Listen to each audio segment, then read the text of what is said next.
pretty good field. Got Bergman in there, Arkadelphia, so going to be some good games. Yeah, we played football there. It's probably been 6, 7, 8 years ago. I think a new high school since then, new arena. I think even a new football field. So they really did some building in Berryville. So that's good. Hey, when you put money into it, things tend to get better, and they've been doing that. So I'm sure the programs are happy, and I know the parents in the community like coming into a nice, well taken care of place. I don't know if all the fans are not know your sister's still playing. She's a senior at Heber Springs High School. Talk about that. Yeah, that's fun. She's a senior over there. She's still playing and competing, and they're pretty good. They're having a good year. It does make it weird when Heber comes to Clinton and Clinton goes to Heber, because I'll have to sneak a clap. I'll have to sneak a clap when Molly does something good and hope that nobody from Clinton sees me. But yeah, I always tell them, I say, I'm rooting for Clinton and number 42 in red. I think we may have won your dad over. I think Wade's becoming a Yellow Jacket fan. Oh, he's a Yellow Jacket. There's no doubt about it. He's just waiting on Molly to graduate for it to become official. He catches a lot of grief over there in Heber Springs now. We might need to announce that on the Alley station over there at Heber when it's official. Yeah, that's not a bad idea. Get Allie King and Billy Morgan to announce Wade Smith as an official Clinton Yellow Jacket fan. I think that'd be good. I think we'll probably work that out. No doubt. So, both teams are on the floor shooting the basketball. This game was supposed to start on the dot at 6 o'clock. It's almost 6:15. That's going to push the boys' game back, too, a little bit. Hey, nobody said it'd be easy. I think Coach Simmons at Harding, that's one of his mottos. It's hard. That's what makes it great. That might be in the pregame speech tonight. Yep. I appreciate that, Mike. So it makes it great. Uh-huh. All right, I'm going to run, guys. I'm going to let you guys get back to what you do. That's head coach Judson Smith, the Yellow Jackets. They'll be up game number 2 tonight, and they'll take on the Class 5A Russellville Cyclones. Yep, thanks for having me. Thanks, Coach. Jeff Hall jumped back in. Hey, we'll send it back to the station. We'll run a few more commercials. We're still in a delay here at Russellville. And you're listening to Yellow Jacket Basketball on the Yellow Jacket Sports Network. Friday night at the stadium is not the time to worry about your finances. Let First Arkansas Bank and Trust ease your mind with their mobile banking capabilities. You can check your balance, transfer funds between accounts, and even find the nearest ATM for dinner after a road game. The free mobile app is available on the iTunes Store and Android Market. You can cheer loud and proud for the Yellow Jackets because First Arkansas Bank and Trust has you covered. See a branch for more details. Equal housing lender, member FDIC. Steve Good at Goods Cash Savers says you can learn a lot about life by playing sports. You may never be the biggest or the fastest, but you can always try to be the very best and give 100%. And that's what they do every day at Goods Cash Saver. Even though they don't have the biggest building, they try to have every item that you might need in groceries. They also overachieve every day in their meat department. So when you're looking for a place to shop, give Goods Cash Saver a try. A supermarket that cares about you and your community and says, go Yellow Jackets.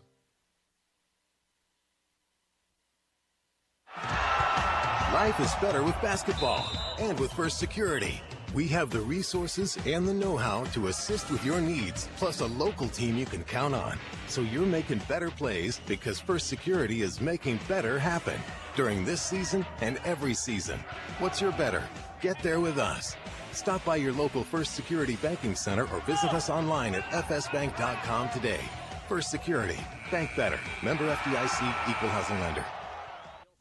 Tonight's game is brought to you in part by these fine Yellow Jacket boosters, by Clinton Stockyard, by the Pottery Shop, by Dr. Kyle Hensley and his staff, by Main Street Florist, by Clinton Real Estate, by Johnny's Automotive, by American Home Pharmacy, by TLC Bookkeeping, and by Regions Bank. These fine boosters help bring you tonight's coverage. The Black Law Firm is a proud supporter of Clinton High School Yellow Jacket sports. When you need an attorney, call the Black Law Firm. Whether it's an injury accident, criminal defense, DWI, family dispute, Ralph Blagg believes in equal justice for all. Now located in the shopping center at 244 Highway 65. Hey, a big roar came up from the crowd here. They got the 35 seconds up on the shot clock, and we are set to go. Hey, my man, good to see you. National champions. Hey, bro. Hey, guys. Good.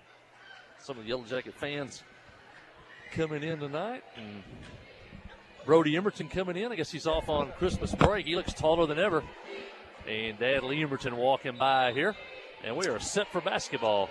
And the tip controlled by the Lady Cyclones, dressed in white, trimmed in red, moving from left to right if you're watching on the live stream. Into the lane, shot up, won't go, tipped out on the floor, recovered by Lexi Wallace. The Yellow Jackets in the black and gold, the sophomore. Lexi, cross midcourt, dribbling on the defender, left, right, kick it out into the corner. She gets it back. And 4 girls behind the three-point line. They'll kind of pass, weave a little bit through the lane. Kind of staying out of a post, just on the move, pass inside, picked off. Russellville going the other way. Defense back, though. Caden Brown able to stop on the ball. They'll pass away. Gresham defending down low. Drive the basket. Shot blocked by Katie Gifford. Elder Graham there didn't jump into the offensive player. Got a nice hand on the ball. And the Jackets have it. Katie and Maggie, they've got height for the Yellow Jackets. Kind of matched up by Russellville. Well tonight. Shot up. Won't go. Miss. Gresham with the rebound. Back outside to Wallace. Right, left spin in the lane.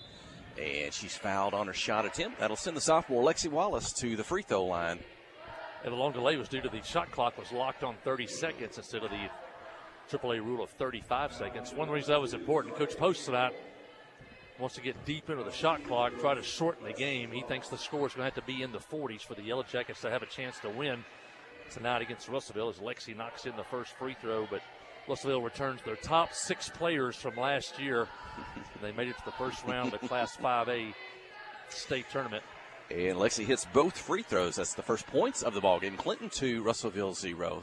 Just a minute into the ball game. Your starters tonight for Clinton, along with Wallace, you've got Gracie Linville, Katie Gifford, Maggie Gresham, and Caden Brown. Coach Matthew Post, assisted by Tammy Hodges Johnson. And Russellville behind the three-point line. Shot up, won't go, high off the back of the rim. Cyclones, second shot in the lane, up, fouled on the shot attempt to the free throw line. 2 shots coming up for Russellville. Yeah, they're big and physical. Talia Ely right there, 6 foot tall. We saw her last year. She's very mobile, very agile. She's a senior. And I think her last game out on Friday night, she went over the 1,000-point mark in her career. But she, as I said, she did play varsity basketball as a freshman. Makes the first, misses the second, and the rebound by the Yellow Jackets. That foul was on Maggie Gresham, the only foul of the ball game thus far. Wallace on the dribble, into the corner to Gifford. She can play inside, outside at her height. Back to Linville, fake a shot, drive the lane. Maggie Gresham at the elbow, free throw line, 2-pointer up and in by Gresham. One of the keys tonight was not turn the ball over. Try to get a shot on every possession. And quickly, Russellville, 1 pass down the floor, 3-point shot up and in. We are tied at 4 with 6 minutes remaining in the first quarter. And if you do get a turnover, you don't want to do what Coach Post refers to as a pick 6, a live ball turnover that they turn into a layup. And Gresham from the free throw line, again another 15-footer for Maggie Gresham. As she's stepping out to the free throw line, and they're coming so far to come out to guard her out there. So she takes that wide open 15-footer. She's knocked down the first 2. In the lane, shot up, won't go by Russellville. Rebound, Caden Brown. Caden has nice size inside as well. She was in double figures last week in the matchup. Katie Gifford will pull up at the free throw line off the dribble. Shot won't go. Gresham with the rebound. Defender between her and the basket. She'll toss it back out. Wallace over to Linville. Behind the three-point line inside to Gresham. Pass knocked away, but Caden Brown able to recover it. Poked away again. Now Russellville down the floor. Could turn it into a 2-on-2 with Linville and Wallace defending. Shot off the glass. Good. Russellville ties it at 6. 5 minutes to go in the first quarter. A live ball turnover. That ball got poked away, a live ball, and they run the floor, get a layup on the other end. Wallace will try to answer. Take it to the basket. Shot up. Won't go. Gresham's putback misses. And she's going to try to tip it, keep it alive, and it'll go off the hands of the Cyclones. Flint will have it from the baseline behind their own basket. 4:52 remaining. We are tied at 6. A good start for the Yellow Jackets here in this one.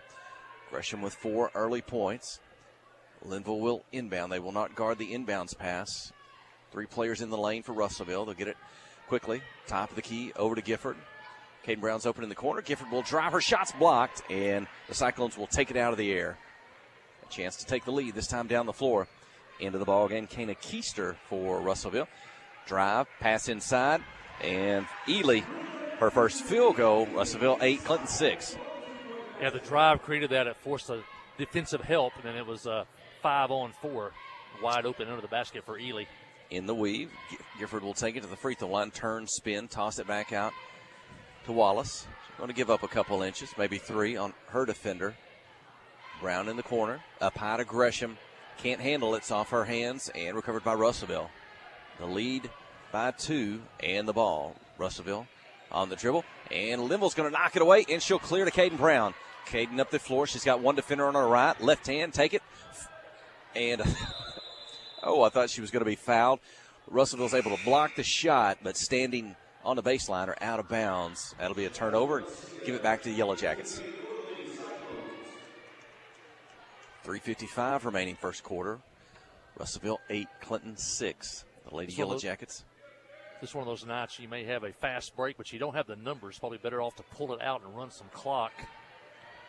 Up high to Gifford, into the corner to Brown. She's open. She's good from that spot on the floor, and she knocks down the 3. Caden Brown, Clinton 9, Russellville 8.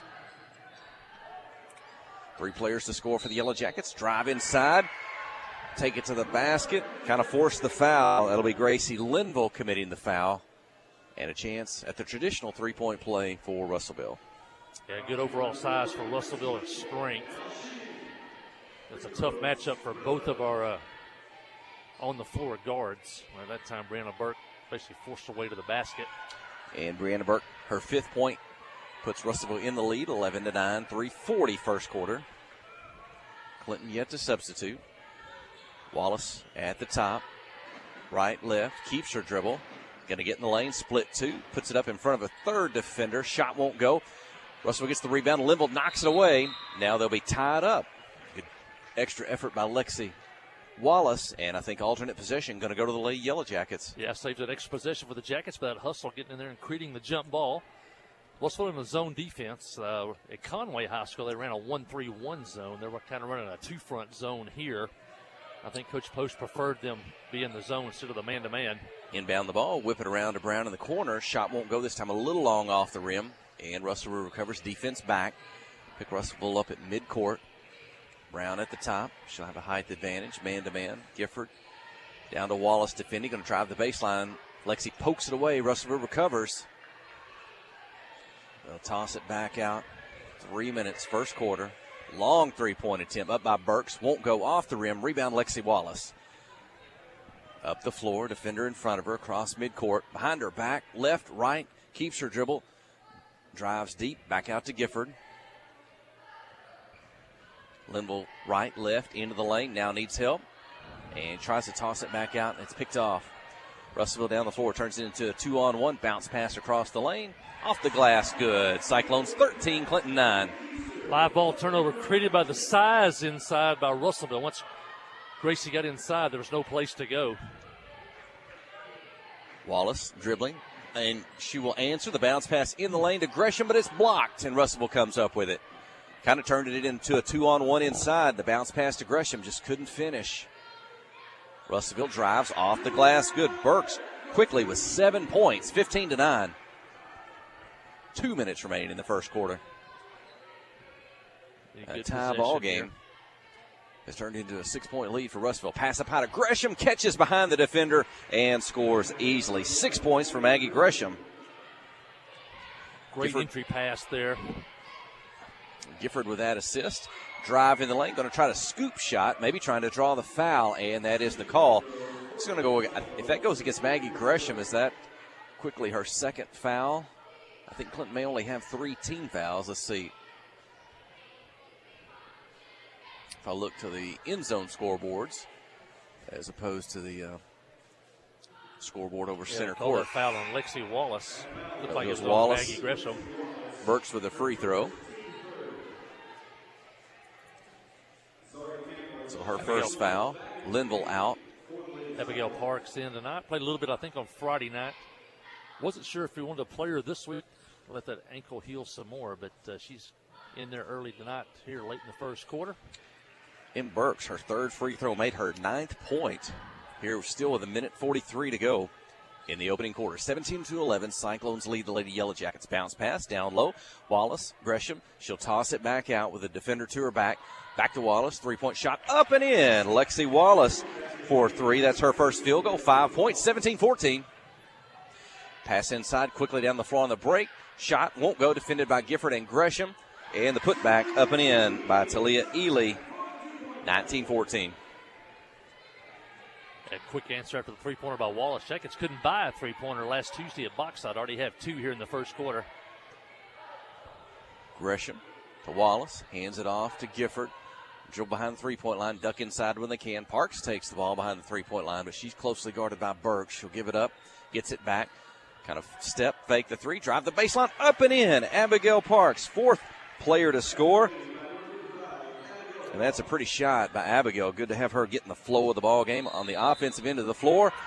Count the basket by Burks. Just acrobatic. Everything's going in. The shot and the foul.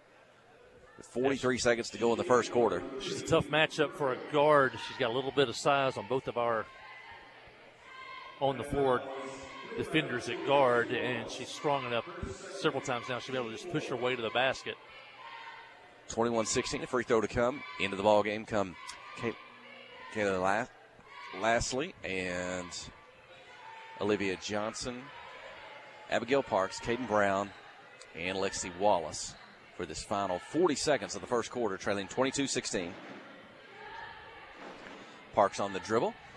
Out to Kaylin Lastly. She'll pull up for the two-point shot, and she's fouled. 2 free throws. Kaylin Lastly, the sophomore, into the ball game. 30 seconds remaining in the first quarter. 6-point deficit. Jackets 2 for 2 at the line so far now. Both those by Lexi Wallace early in the quarter.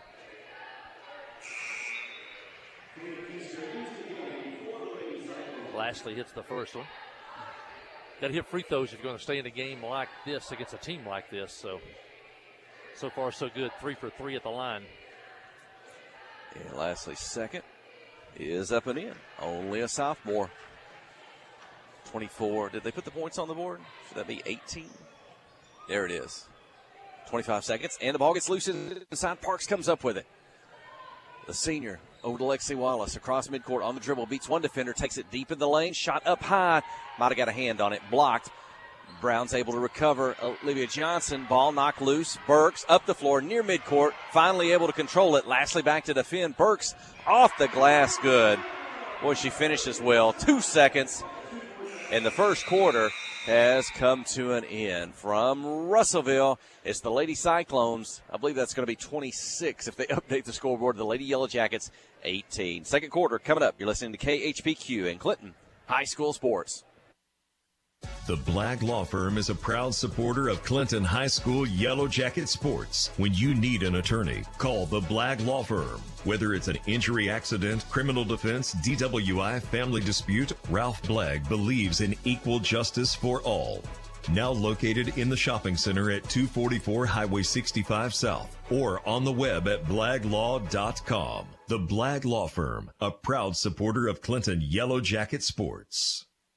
Clay Maxey, Chrysler, Dodge, Jeep, and Ram, now in Clinton. Clay, you cut your teeth at a Chrysler dealership. Cut my teeth at Landers, Chrysler, and Benton, the largest Chrysler store in the world. And so, to have Chrysler, Ram, Jeep in a small town and to have my name on the building, it's such an honor, it's such a blessing. And so, it's a brand that means a lot to us. It's a community that means a lot to us. We're giving it everything we got. Committed to customer service being a great one, not just a good one, but a great one. So winning back the community and getting our customer service the way that they should be. Clay Maxey, Chrysler, Dodge, Jeep, and Ram.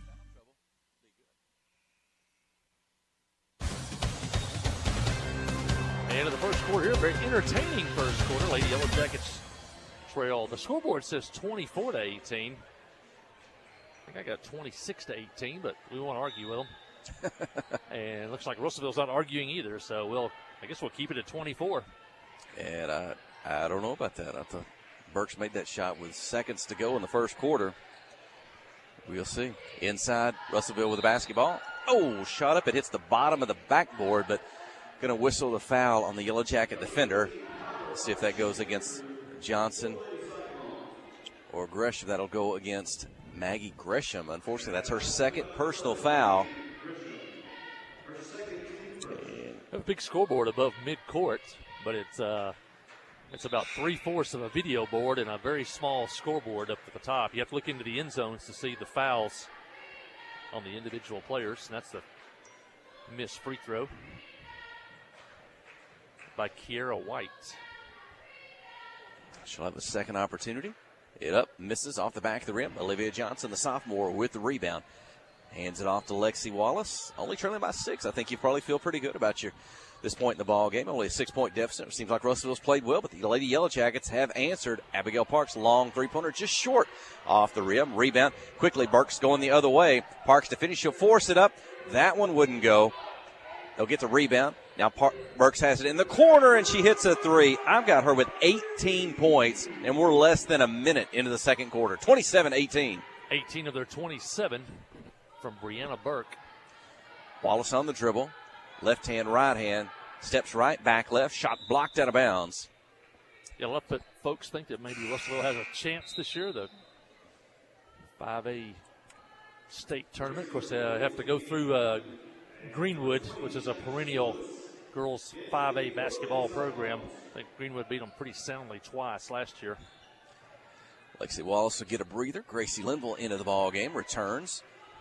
Linville, Gifford, Parks, Lastly, and Johnson. And Clinton at times having a little trouble with the length, the height, the athleticism of Russellville. You see some of those passes knocked away. You see some shots in the lane blocked. Oftentimes this year, Clinton's going to have the height advantage on teams, but Russell was able to match that, if not better, at some points on the floor. Shot up by Gifford, won't go. Ely with the rebound. Burks, but she's bumped. Lastly able to recover, and I think her momentum carried her over half court and will turn that into a half court violation. That call was made by the official at the free throw line on the other end, the official at the midcourt line. She's got to come to a full, complete possession before you determine, what side of the line you're on. Kaylin was in the action of moving down the floor, picking up that loose ball. I would have gave her backcourt possession and not be a backcourt violation, but the official back at the free throw line called that one. Trailing 27-18, pass to Burks inside. Knocked off, out of bounds. It belongs to the Cyclones, just in front of the Clinton cheer squad. Abby Louder and Hannah Mooney. Burks to inbounds, and she'll get it back, top of the key. Head fake, she'll drive the lane, draw a double team, kick it out. Teammate for 3, up and in. And that's Zariah Campbell, her first points of the night. That's the third player to hit a 3-point field goal.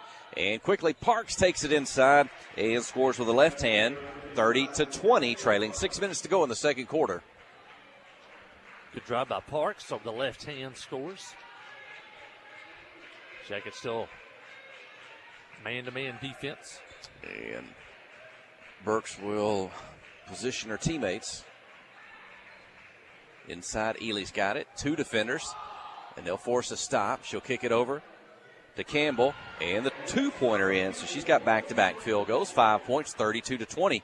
Russellville shooting well. Olivia Johnson tries to answer, misses off the backboard, going the other way. On the dribble, down the floor. Coach Post says, get the hands up.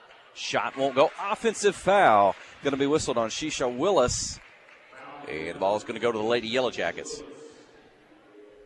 Yeah, things may have been out there. Looked like Russellville might have traveled the possession before. Didn't get the call. And the Yellow Jackets got the benefit of a blocked charge there. 5:20 clock running in the second quarter, trailing 32-20. Gifford, right, left, back towards the lane. Going to take on Ely off the glass. Won't go. Trying to get her own rebound, but Russellville able to recover. Campbell with the basketball. Down the floor across midcourt. Over to Burks, deep behind the three-point line. Has her dribble, defended by Lastly. Now she'll pass away. Ely defended by Gifford.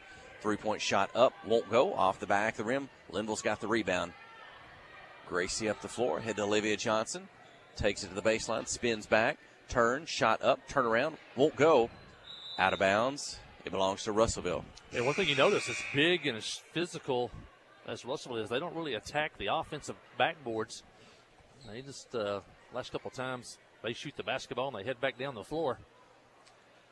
Substitution for the Lady Yellow Jackets. Maggie Gresham returns, as does Caden Brown and Lexi Wallace. They will join Gracie Linville and Abigail Parks. 4:35, second quarter clock running. Into the lane, kick it out. Right side to the lane, toss it back out. Wow. Kind of force a shot up. Since Linville won't go, but they get the rebound. It's blocked, I believe, by Maggie Gresham into the hands of Abigail Parks. Her pass ahead knocked out of bounds, and it belongs to the Yellow Jackets. I think the last possession by Russellville is the definition of a forced shot. One of the few Russellville bad offensive player had a hand right in her face and still tried to shoot it. This is probably a 5-6A officiating crew. They're letting them bang around a little bit out there, which is okay for us. Wallace to Parks, defended by Burks. Hand it off to Brown. They'll weave left to right, get in the lane when they can. Bounce pass to Gresham from Wallace, but quickly have to get it back outside. Lexi's going to take it to the lane, left side, and shot blocked by Ely. Just such a height advantage inside. She can kind of lay back, blocks the shot, going the other way. Burks with it, behind her back, pull up three. Good! Burks with her second three-pointer, 21 points, 35-20. And it's a luxury on defense to have a rim protector, and Ely definitely is that. The Yellow Jackets beat a defender, and there she is guarding the rim. Three-point shot by Abigail Parks. Won't go off the front of the rim. Rebound, Russellville. Kiara White down the floor. Linville back to defend. Too hard off the glass. Misses. Lexi Wallace with a rebound. Ahead to Linville at midcourt. Pull up three. Just to the left to the top of the key. Good. Gracie Linville. Pull up off the dribble. 35-23. Sixth Lady Yellow Jacket to score here in the first half. 3:05 remaining, second quarter.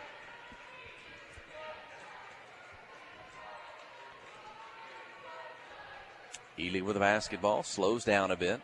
Russellville will weave. Now a pull up from the free throw line, good. Boy, the Cyclones are shooting fantastic tonight. Soraya Stroud with it. Sixth Cyclone to score.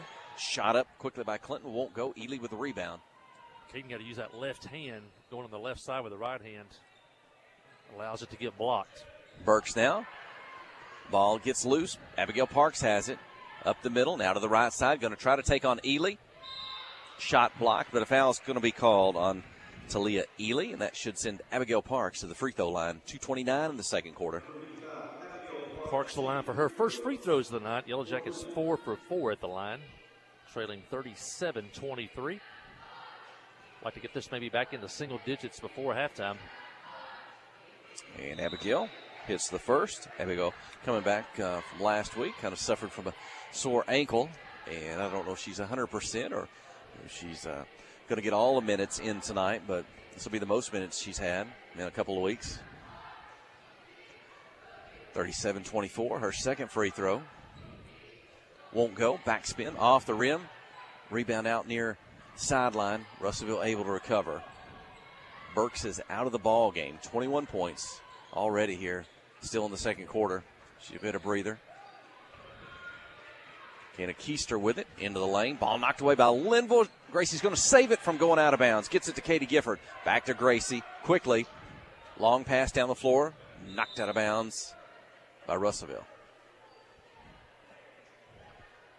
Yeah, ball looked like it was tipped by Russellville. Russellville coach wanted it to be clearly thrown out of bounds, but it looked like it was tipped off a Cyclone player. Jackets down 37-24. Now they're going to change the call. Wow.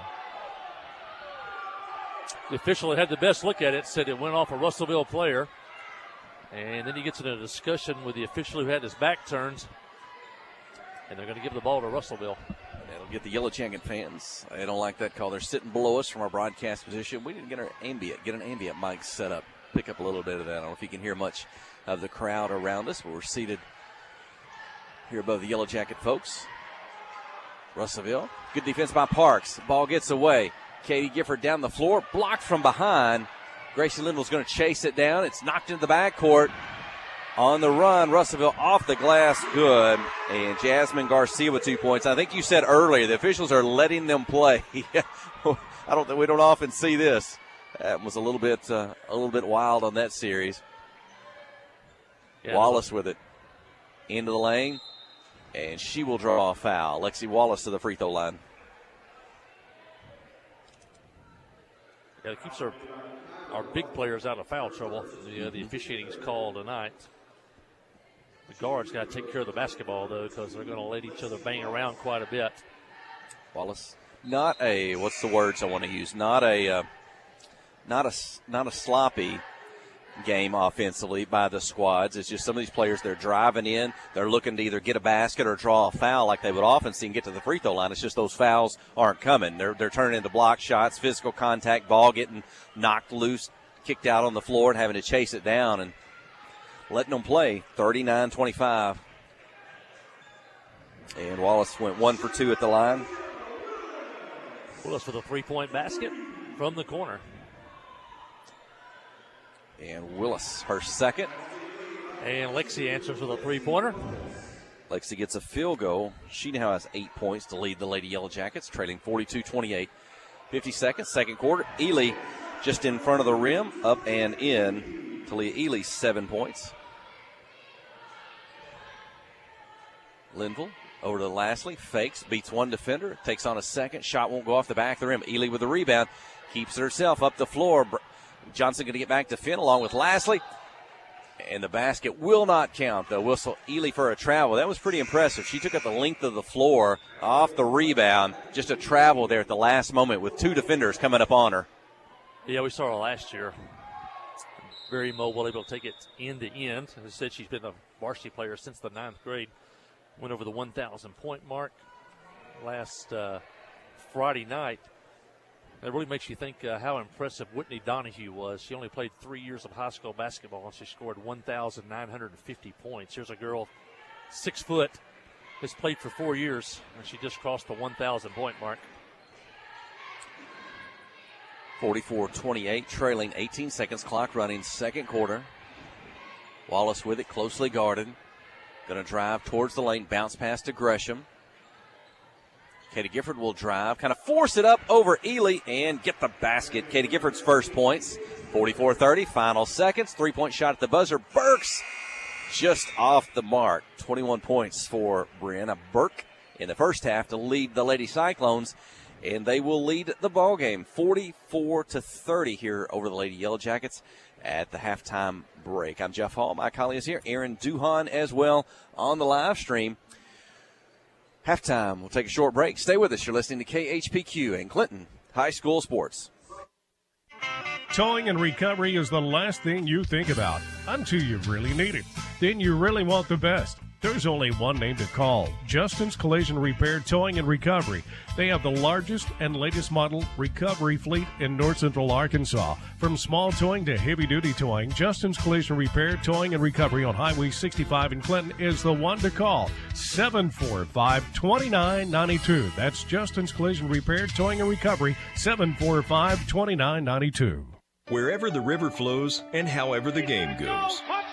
The River Company is a proud sponsor of Clinton Yellow Jacket Sports. Just like in sports, you want someone who has your back. The professional team at the River Company Insurance does just that. They'll work hard to find you the most coverage at the best possible price. Whether it's business, farm, ranch, personal, or automotive, the team at the River Company will get you exactly what you need. Sports is a team effort, so come join the team at the River, formerly S&P Insurance. Life is better with basketball and with First Security. We have the resources and the know-how to assist with your needs, plus a local team you can count on. So you're making better plays because First Security is making better happen during this season and every season. What's your better? Get there with us. Stop by your local First Security Banking Center or visit us online at fsbank.com today. First Security. Bank better. Member FDIC, equal housing lender. Adventure awaits, and with the all-new lineup of Chevrolets, those adventures can become reality. Joe Lee Chevrolet has the best lineup of cars, SUVs, and trucks ever. Why go from A to B when imagination can take you everywhere? And remember, when you need service work, Joe Lee's service department can keep your Chevrolet running like new. Make your best deal today at Joe Lee Chevrolet in Clinton. Find new roads in your new Chevy vehicle.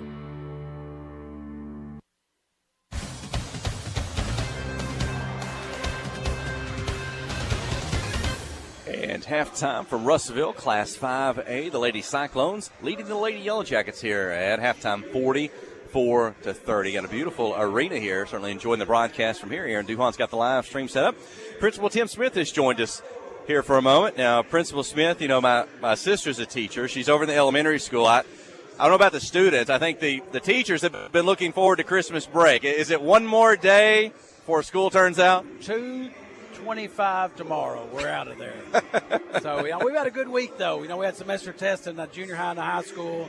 Tomorrow's makeup day. So we'll have a small crowd as far as students are concerned. And high school, we've had parents feed us all week. And I think the ninth grade parents are feeding the teachers tomorrow. So we appreciate the community taking care of the teachers on this week. But we've had a good week.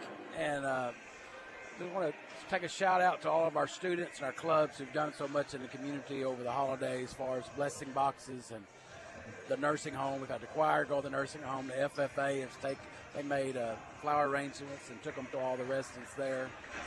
And then we took blankets.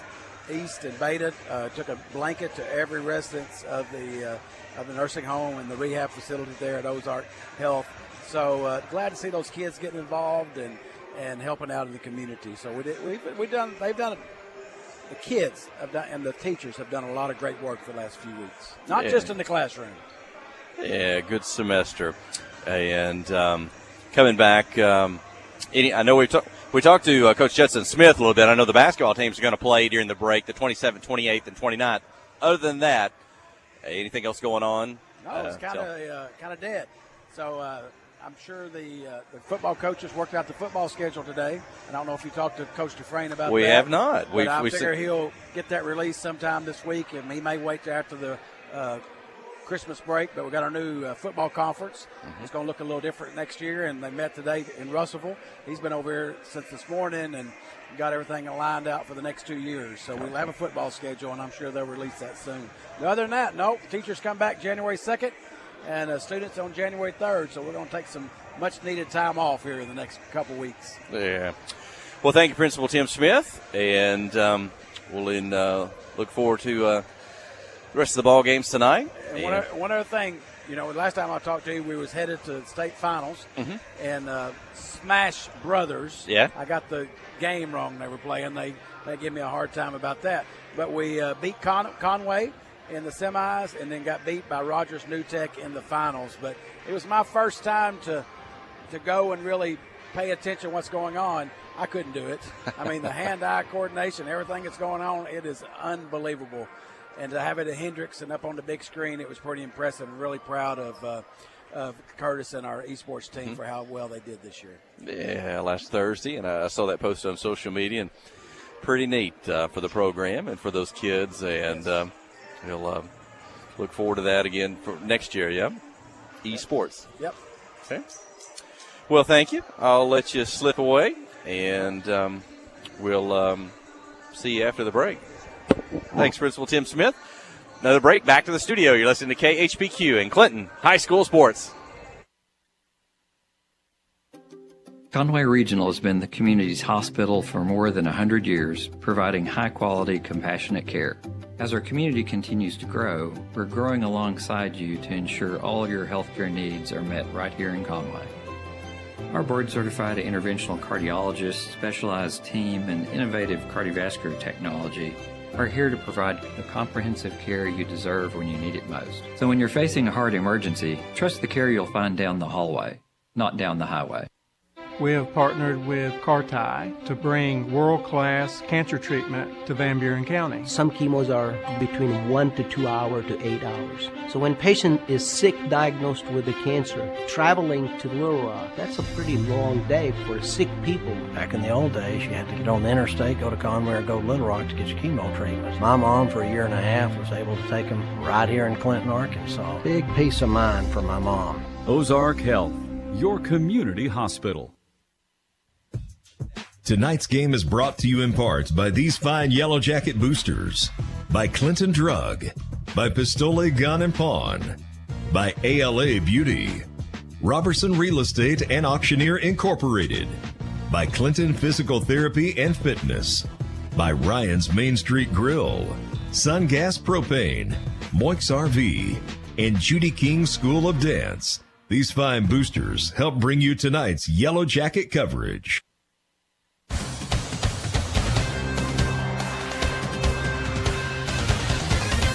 And halftime, trailing 44-30, the Lady Yellow Jackets against the Class 5A Russellville Cyclones. But it was a 6-point game there, I think, at the first quarter break. And Russellville shooting the ball lights out. They're a tough defensive team and a tall chore for the Lady Yellow Jackets, but a good effort. We'll see what they do here in the second. And I've got Kay Lashley with me, one of those girls that we talked about tonight. Kaylin Lashley, her daughter, a sophomore for the Lady Yellow Jackets. And a sophomore class. I felt like in that first half, Kay, that every time I would mention a player's name, I would say sophomore, whether it be your daughter Kaylin or Lexi Wallace or Olivia Johnson or these others. So many 10th graders contributing to the team this year. And I don't know if they feel like 10th graders. They certainly look comfortable on the basketball floor. What's it been like for Kaylin moving up to senior high this year? Well, she was excited to move up. She knew there wouldn't be as much playing time because the bench is really thick this year, but we're having a good time so far. Mm-hmm. I guess part of a really successful her class coming up through junior high with all those girls, so they're used to winning and being successful. Yes, they are. They've been together since 3rd grade, so they've played together a lot and they know each other very well. Mm-hmm. Kaylin's already been a player of our game this year. I don't know, at least once, if not twice. And so I know she's fitting in nicely with that rotation for Coach Matthew Post and out there as a guard and getting around. So she looks like she plays pretty confident as a 10th grader. She is. She's getting more confident. The more she plays, the more confident she gets with it. Mm-hmm. And she's a multi-sport athlete. Yes. Also plays softball. Is that right? Softball. She does tennis, basketball. She does do cross country when she has time to do that. Mm-hmm. So what's her favorite? Softball. Softball? Okay. Yes. Clinton's had a good softball program and success there as well. So I think, well, a matter of fact, is that something that she plays she also plays during the summer or at other parts of the year, not just the school team in the spring? We play a few tournaments in the fall. We do some friendlies on college campuses in the fall, and then we hit it hard in the summer. We go to several states in the summer playing. Oh, okay. Hey. So that's hopefully that makes things even better on the basketball floor. Well, we're just seconds away from getting the second half underway. Thanks for coming up and talking to us. And we'll go out and see what we can do here in the second half. Thank you. Thanks. That's Kay Lashley. And thanks for joining us. Let's go ahead and keep it here if we can. And ready to get the players back out on the floor for the second half. Yellow Jackets trailing 44-30. Scoring in the first half for Russellville. Sarah Stroud with 2. Sasha Willis with 6 points. Both of those came on 3-pointers. The big girl on the inside, Talisha Ely. She has 7 points in the first half. Jasmine Garcia, 2. Connie Keister with 2 points. Zariah Campbell with 5 points, including a 3-point basket, and the leading scorer for both teams so far. Brianna Burt with 20, leading for the Lady Yellow Jackets. Lexi Wallace with 9 points. And Gracie Linville with a 3-point attempt won't go off the rim. Rebound to Burks. And the Cyclone's going to keep it herself down the front of the lane. She's going to underhand dish to Ely under the basket. She scores her 9th point, 46-30. Your 5 on the floor, Lexi Wallace, Gracie Linville, Caden Brown, Maggie Gresham, and Katie Gifford. Really no foul trouble to speak of in the ballgame thus far. Another block inside as the ball goes out of bounds, and Russellville's so good at that. Anytime the guards get penetration deep in the lane, we get in the 4A conference, you're going to see those guards score or draw fouls in the lane. Russell was able to block those shots. A miss. Ely with the rebound. She'll pull up, cross court, behind the 3-point line. Burks, they get it back. Foot just in front of the 3-point line. I think that'll be a 2. And Willis, 48-30. 8 points for Willis. I'm not sure what Russell's shooting percentage is, but I think it's pretty good tonight thus far. Well, they didn't shoot well the first 4 minutes. They've started definitely heated up since that point. And now they're playing man-to-man defense with Ely kind of sagging into the middle to be able to help guard the basket. 4 players behind the 3-point line. Gresham inside trying to post up, get position. Players trying to front her. Maggie will hold her hand up when she gets behind her. We saw her score like that in the first half. Lexi Wallace, step back 3, Won't go off the rim. Gresham with a rebound. Put back with the left hand. Good.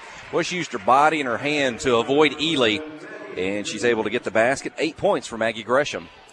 You can see Maggie there on a putback. She got 4 points really early. Now she has 8. And maybe Russellville just turned it over. Out of bounds. Back to the Yellow Jackets. Like I said, 6:17 in the 6 third turnovers quarter. in the first half, but they turned probably at least 4 of those into baskets on the other ends. Now Russellville with a little bit of man pressure in the backcourt. Linville wants to inbound the ball to Wallace. She does. And Lexi will quickly get up the floor cross midcourt into the corner to Gifford. Ely defending, and Ely's going to come up and kind of run into Gifford more or less, knock the ball away. Foul on Talia Ely. That's her second personal foul. From the baseline to inbound is Gracie Linville. Up high to Gresham. She's alone in the lane in front of the free throw line. Misses. And Ely with the rebound. The outlet pass to Burks across midcourt. Hesitates. Now she'll drive into the lane. And the two-pointer up and in. It's her first points of the second half. 23 on the night. Not sure where Burks is going next year, but she could definitely help somebody at a point guard spot. Definitely Division II level. 50-32. Long cross-court pass. Gifford to Wallace. Three-point attempt long.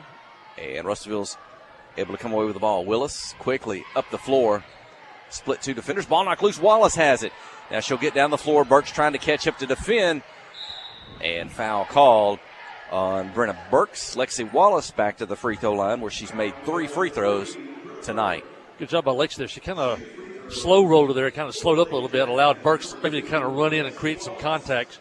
She couldn't really block the shot without fouling. A really smart play that time by Lexi Wallace. And as the first free throw rolls off the rim. Going to miss the first. Caden Brown into the ball game. Maggie Gresham out for Coach Matthew Post on his feet.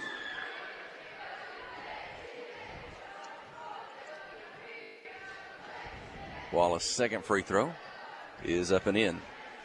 4 free throws made. I've got her with 9 points on the night. Leading score for the Yellow Jackets. Trailing 50-33. 5:25 in the third quarter. Brenna Burks now defended by Caden Brown. Clinton's a 1-3-1 zone defense, I believe, with Brown at the top. Gifford in the middle. Long three-point shot by Burks. Good. Her third three-pointer.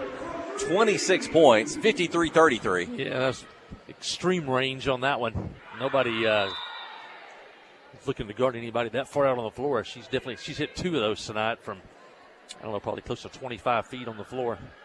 Brown on the drive, and Ely blocks the shot cleanly out of bounds. Clinton will reset from the baseline to Gifford. Back out to Parks. Whips it to Wallace. Lexi will drive in the lane, toss it back out to Brown. Good man-to-man defense, but a 3-point basket by Gracie Linville. That's her second of the ball game, the 4th of the night for the Yellow Jackets. 53-35 trailing. And Russellville wants a timeout. 4:42 in the third when we return. You're listening to KHPQ and Clinton High School Sports. Adventure awaits, and with the all-new lineup of Chevrolets, those adventures can become reality. Jolie Chevrolet has the best lineup of cars, SUVs, and trucks ever. Why go from A to B when imagination can take you everywhere? And remember, when you need service work, Jolie's service department can keep your Chevrolet running like new. Make your best deal today at Jolie Chevrolet in Clinton. Find new roads in your new Chevy vehicle. Ozark Health is a wonderful diamond in the rough, I call it. Living in a rural community, having access to healthcare is critical. It has been a blessing to our community. Not that I want to go to the hospital, this last place that I really want to go, but this is a place I'd recommend to anybody. There's nothing like the individual care that you get here. It's phenomenal. Our purpose for being here is to serve people. It fills me with pride that we're able to do that. Ozark Health, your community hospital. Clinton fell 44-30 at the half. They fell 53-36 here early in the fourth quarter. The Yellow Jackets led by Lexi Wallace now with 10 points in the game. Maggie Gresham with 8, and we are back to action here. Yellow Jackets defending. Parks on the ball. Bounce pass to Burks on the move in the lane. Kind of forces it up in traffic, misses. Ely with the rebound, put back, might have been blocked. Tipped out by Brown, but Russellville recovers. Behind the three-point line, Clinton a man-to-man defense. Now Gracie Linville on Parks. Gracie may be Clinton's best outside defender. Burks with a deep three. Won't go off the rim. Rebound, Lexi Wallace. Lexi going to race down the floor. Whips it into the corner to Abigail Parks. Well, Abigail, pretty shot. She gets it up, and it's cleanly blocked out of bounds by Ely. We're not tracking blocks in this ball game, but Talia Ely. And that'll be a shot. Most nights would be a clear, wide-open shot, but Ely able to guard the basket. Got to get her away from the basket.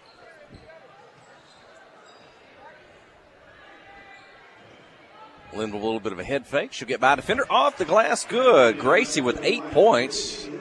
There's that back-to-back field goals, 53-38. Clinton's cut into this Russellville lead. Now she's defending Burks, and she'll force Burks to toss it back out. Behind the three-point line, shot up, won't go, off the rim. Lexi Wallace will rebound, so Clinton on a little bit of a run. A couple of missed shots by Russellville. Can the Yellow Jackets take advantage? Try to get it close to single digits, but trailing 53-18. Parks on the drive, out to Gifford. She'll drive into a defender. Blocking foul called. Katie Gifford to the free throw line. Good job that time by Parks. She drove the baseline again. And this time she was able to ditch the ball off before Ely could get there for the block shot and set up Katie Gifford to go to the free throw line there. Good adjustment by Abigail Parks. And Katie gets the first. That's her 3rd point of the night.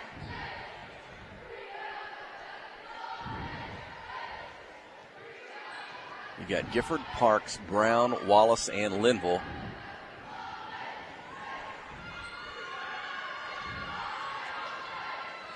Gifford's second free throw is up and in. 4 points for Katie Gifford. 53-40.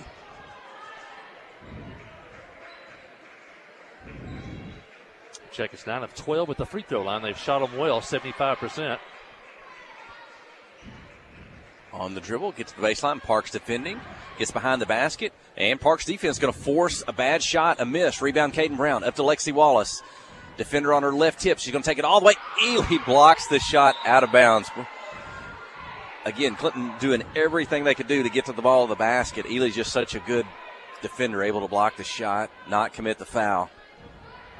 Quickly, Linville up to Gifford behind the free throw line. Off a screen, I believe. Well, she stepped back. Ely didn't step out to cover, and Katie Gifford knocks down the two-pointer. And they've allowed the Yellow Jackets to shoot that ball at the free throw line several times tonight. Seen Gresham and Gifford both. Well, if they could hit that shot on a regular basis from night to night, that is a weapon for the Yellow Jackets.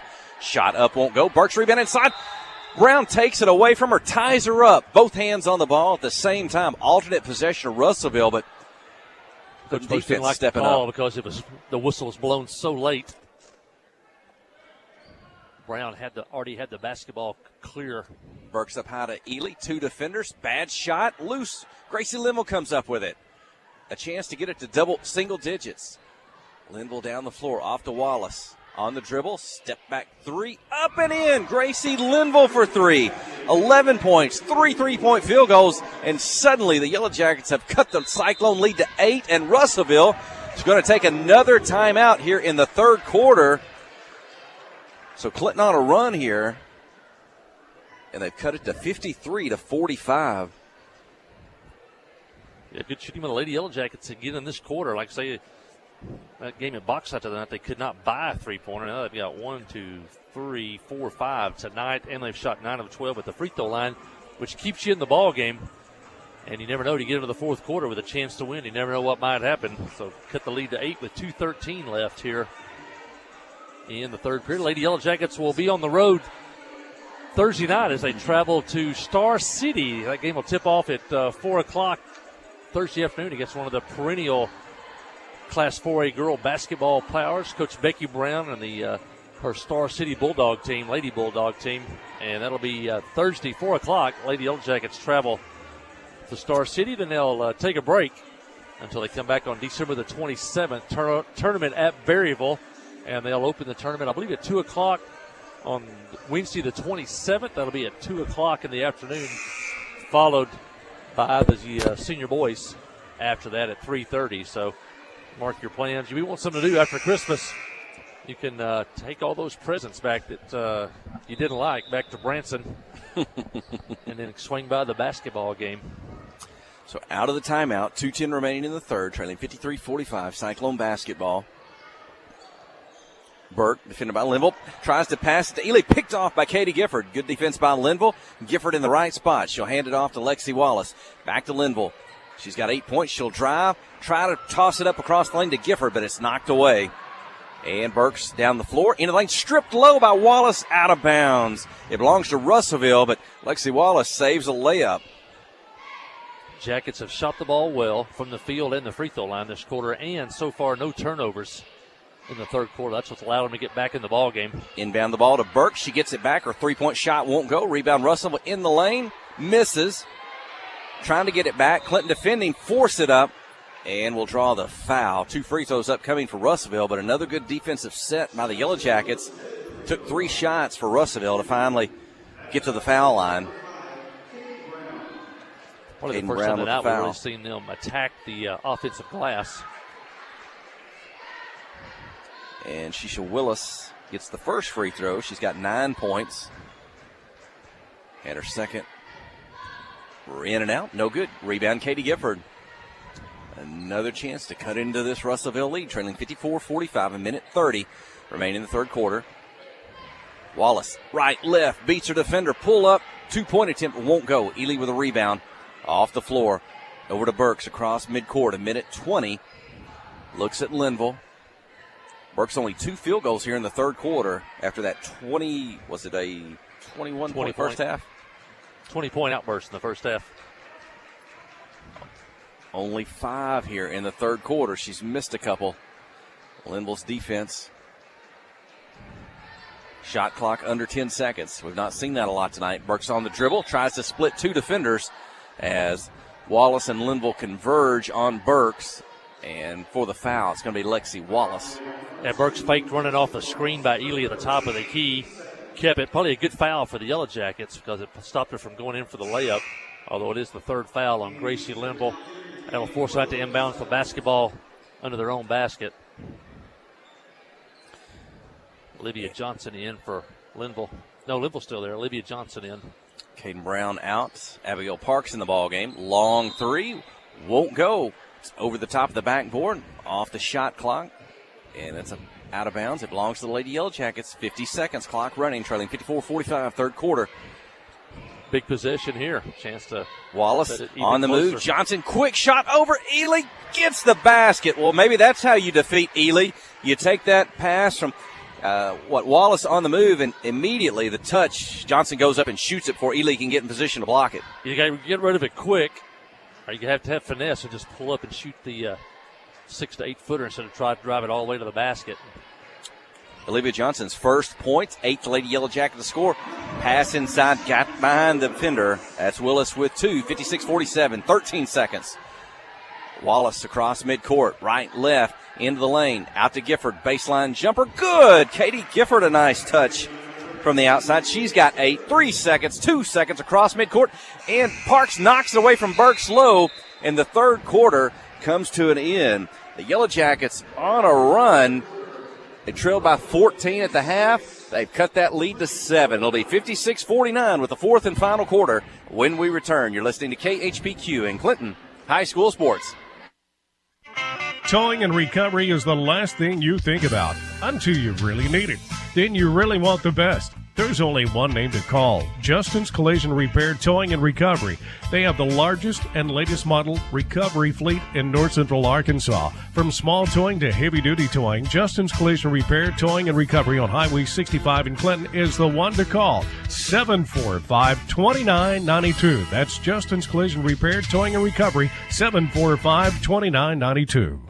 Kick off the season with super fast fiber internet. Pettigene Fiber gives you the home advantage and is the ultimate choice for sports enthusiasts like you. With lightning fast speeds, you'll never miss a touchdown, a slam dunk, or a winning goal again. Say goodbye to buffering and hello to the ultimate sports experience. Call us at 501-745-2493 to sign up. Better internet, better service, and better pricing that will keep you in all the action. You won't want to miss this.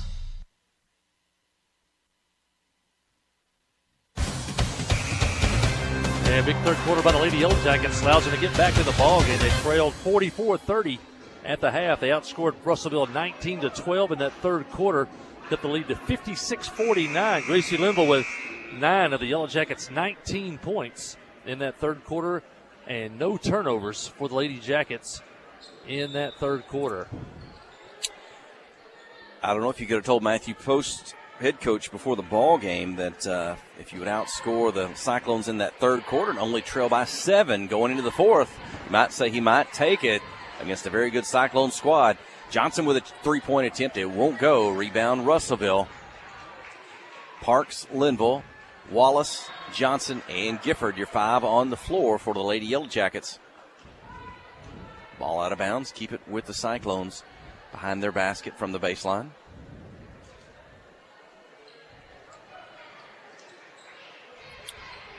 Burks outside. Now she gets it back in the corner. Off the inbounds pass. Misses. Ely inside. Bumping. Gifford bumps her out. Ely bumps her back. Misses the shot. Out of bounds, and it belongs to the Yellow Jackets. Good job with the official. He's not going to call the over-the-back foul.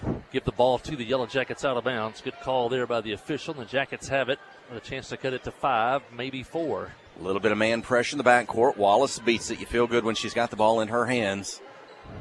Cross-court pass to Johnson. Beats her defender. Shot blocked. Out of bounds by Ely.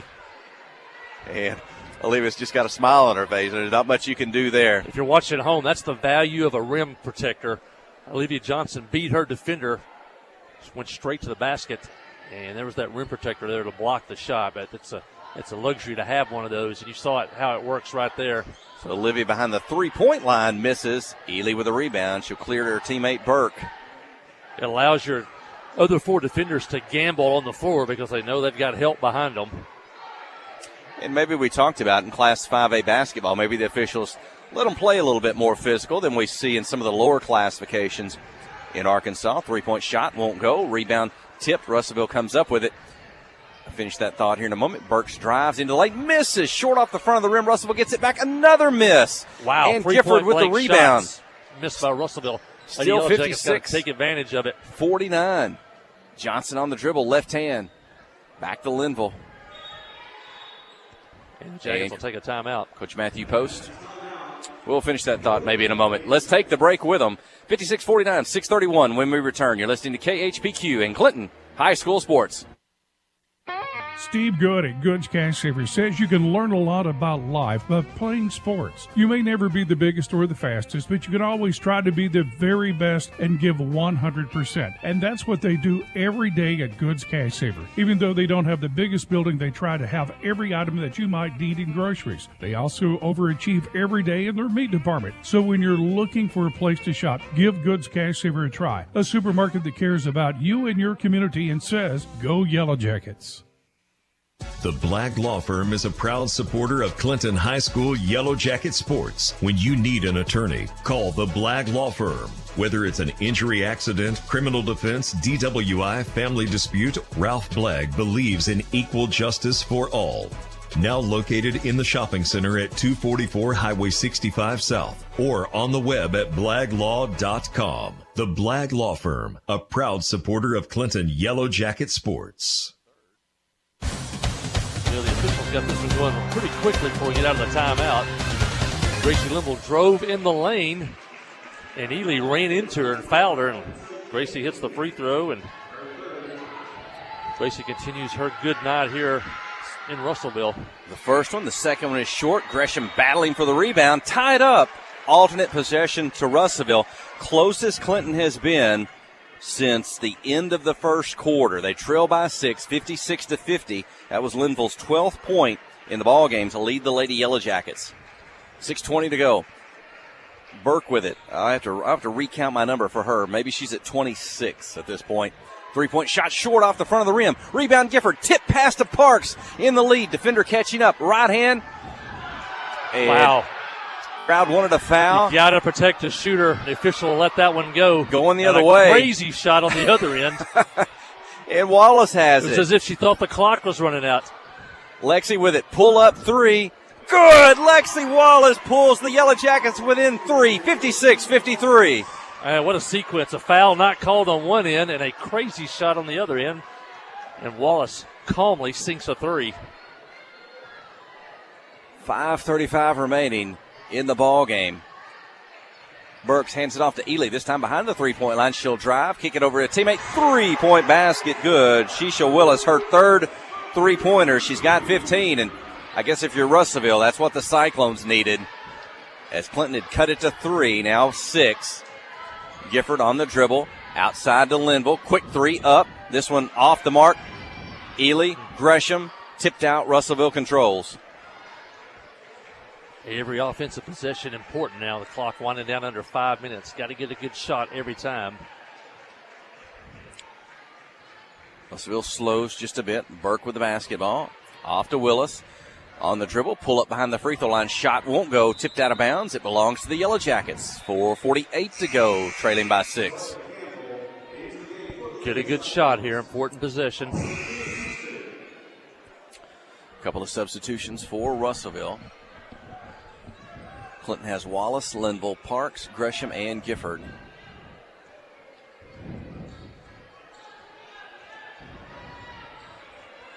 Wallace picks up her dribble deep on the floor. Katie Gifford comes out to help, takes the pass. Back to Lexi. Behind the three-point line, dribbles. Parks, quick three, open left side. This one won't go. Gresham, the rebound inside, blocked by Ely. Into the hands of her teammate, Kana Keister. Yeah, nothing you can do about that. Another great play by Ely on the inside. And to finish that thought I had earlier, she does have 3 fouls now, but to see a player like that have this many blocks in the game and not pick up fouls like that in the lane, we don't often see that. I really think the only thing you can do with her in there is a shot fake, try to get her off her feet. She's going to try to block every shot. Use the shot fake, try to get her up in the air. Foul on Gracie Lidwell. Cyclones keep the basketball. Each team with only 1 foul here in the fourth quarter. Ely takes the pass. She's going to dribble Gresham straight up. Body forces her to get behind the basket. The shot off. And the second defender, that may go against Katie Gifford, as Ely's able to draw the foul and go to the free throw line. Really good initial defense that time by Gresham. Had her pinned behind the backboard. No, it is Maggie on the foul, her third. Ely 1 for 2 at the line tonight. But her first stop by Gresham, that was a good defensive play. She just bodied up. She was straight up. She didn't leave her feet. I guess if you do, what's the word I hear a lot this year watching basketball games? Verticality. You stay straight up. Even if you jump up in the air straight up, you can avoid a foul as a defender. Yeah, it's still the area above you, still yours, as you say, if you go vertical. Ely goes 1 for 2 at the line. The lead is 7 for Russellville. Now under 4 minutes to play in the ball game. Lastly in, and she's going to be fouled. Will go to the floor. Only the second foul, though, on Russellville. Non-shooting foul.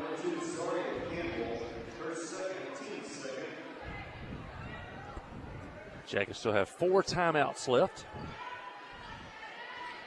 Wallace with the inbounds pass. Lexi has 11 points in the ballgame. Gresham on the dribble inside. Might have been blocked by Ely. Got to use the shot fake. Burke on the dribble into a defender. Ball gets loose. And maybe a good job of official. No foul there. Neither player. Clinton's got it going the other way. Parks pull up. Long three. Off the dribble. Off the rim. A miss. And Russellville with the rebound. Well, look, Abigail Parks, maybe not a bad shot. Some other players you might say, hey, you don't have to shoot it that quick, but she's got that kind of range. She's a state record holder for three-point shooting and three-point field goal shooting percentage in the state of Arkansas. So you don't mind her the three-point shot, but there's a three by Zariah Campbell for Russellville, 63-53. Lastly, beats one defender, pulls up on the baseline. Shot won't go. Keister with it on the offside rebound. And it's a key defensive possession now. Jackets down by 10, 2:40 to go. Got to get some stops now. Russellville has increased their lead from 3 to 7. By 7. Up, it's a 10-point lead now, 63-53. Burke in the lane, bounce pass to Willis in the corner. Another three by Shisha Willis, her fourth. So the Jackets did a great job on Burke in the second half. Only 5 points, but Willis has picked up the slack for Russellville. Bounce pass inside to Gresham. She'll swing, try to get it up over Ely, but can't do it. And a miss, and Russellville with the basketball. It was 56-53. Russellville on a 10-0 run, now leading 66-53. With a minute 50 remaining. Russellville with the basketball, into the lane. Shot up, won't go. Rebound tip, Wallace has it. Right hand, left hand across midcourt. Over on the right side, Abigail Parks for three, won't go off the back of the rim. Russellville Keister with a rebound, a minute 30 remaining. And Jackets have gone cold. At the 5:45 mark, it was 56-53. Jackets have not scored in over 4 minutes. Sorry, check that, over 3 minutes. Coach Matthew Post says double team try to trap with Lastly and Linville. They will commit the foul. And now Clinton will take a timeout. It comes with a minute 21 remaining. Short break. You're listening to KHPQ in Clinton High School Sports.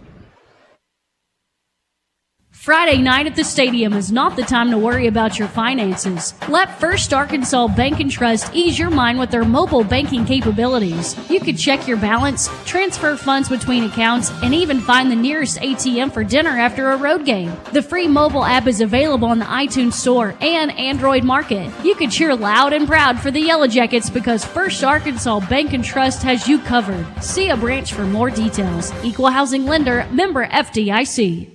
Kick off the season with super fast fiber internet. Pettigene Fiber gives you the home advantage and is the ultimate choice for sports enthusiasts like you. With lightning fast speeds, you'll never miss a touchdown, a slam dunk, or a winning goal again. Say goodbye to buffering and hello to the ultimate sports experience. Call us at 501-745-2493 to sign up.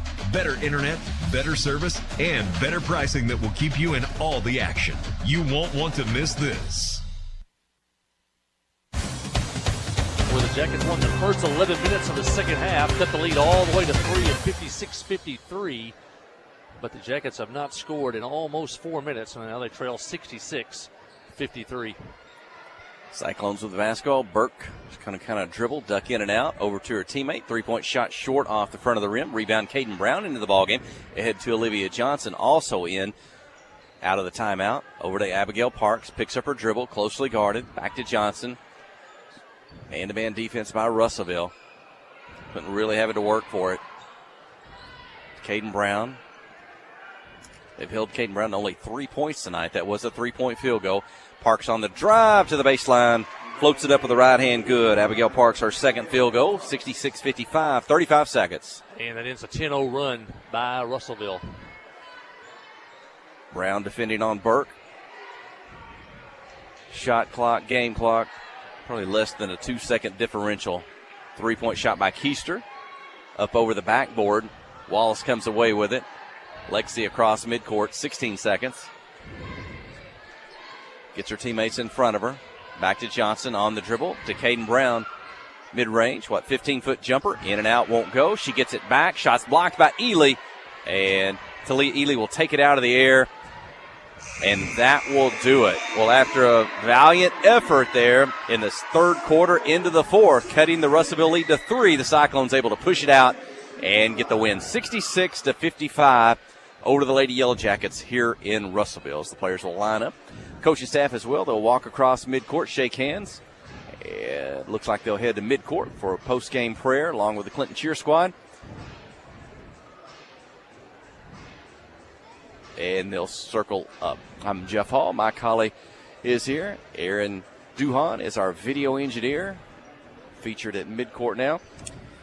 We'll take a break. When we return, we'll give you some final numbers, and we'll name the first Arkansas Bank and Trust player of the game. You're listening to KHPQ in Clinton High School Sports. Life is better with basketball and with First Security. We have the resources and the know-how to assist with your needs, plus a local team you can count on. So you're making better plays because First Security is making better happen during this season and every season. What's your better? Get there with us. Stop by your local First Security Banking Center or visit us online at fsbank.com today. First Security. Bank better. Member FDIC, Equal Housing Lender.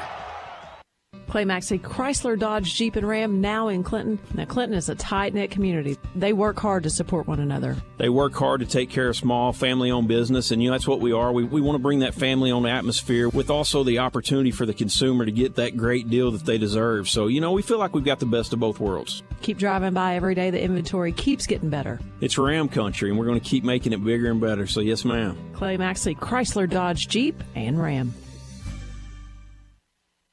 Friday night at the stadium is not the time to worry about your finances. Let First Arkansas Bank and Trust ease your mind with their mobile banking capabilities. You can check your balance, transfer funds between accounts, and even find the nearest ATM for dinner after a road game. The free mobile app is available on the iTunes Store and Android Market. You can cheer loud and proud for the Yellow Jackets because First Arkansas Bank and Trust has you covered. See a branch for more details. Equal housing lender, member FDIC.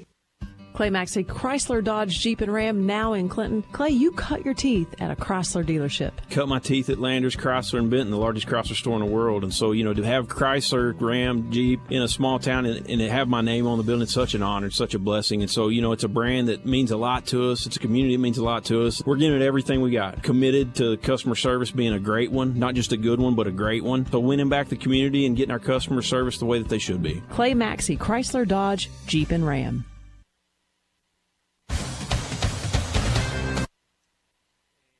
Steve Good at Goods Cash Savers says you can learn a lot about life by playing sports. You may never be the biggest or the fastest, but you can always try to be the very best and give 100%. And that's what they do every day at Goods Cash Saver. Even though they don't have the biggest building, they try to have every item that you might need in groceries. They also overachieve every day in their meat department. So when you're looking for a place to shop, give Goods Cash Saver a try. A supermarket that cares about you and your community and says, go Yellow Jackets. Hey, back here at Cyclone Arena on the campus of Russellville High School. Senior girls game just came to an end. Very entertaining ball game tonight. Lady Yellow Jackets dropped this one tonight. That ends their 4-game winning streak. They lost tonight by a score of 66-55 to the Lady Cyclones. The Yellow Jackets played pretty well throughout the ball game. Only 6 turnovers that I have them for, none in the second half. Jackets came out early, shot the ball well, hit free throws well, and didn't turn the ball over. It trailed 24-18 at the end of the first quarter, trailed 44-30 at the half, and then had a great third quarter, outscoring Russellville 19-12, cutting the lead to 56-49. Went on a 4-0 run to start the fourth quarter, and they cut the lead to 56-53 with 5:45 left. Basically, the Yellow Jackets outplayed Russellville for the first 10 minutes and 15 seconds of the second half, cut the lead to 56-53, but then Russellville went on a 10-0 run down the stretch. In fact, they scored 10 of the final 12 points of the ball game, and they win by a score of 66-55 here. Scoring for Russellville, Zariah Campbell, 7 points. Kana Keister, 2 points. Jasmine Garcia, 2 points. Soraya Stroud, 2 points. The senior Talisha Ely, 10 points. She may have had more blocks than she had points tonight. 10 points, probably double digits, also in blocks. Saisha Willis had 17 points on the night. 11 of those came in the second half. And the leading scorer for the Cyclones and for the ball game for either team, Brianna Burke, the guard, had 25 points on the night. But Gracie Limble and a host of others had a good job on her in the second half, as she had 20 of those in the first half, only 5 in the second half. Russellville hit 7 3-pointers in the ball game and went 5 of 8 at the free throw line for 63%.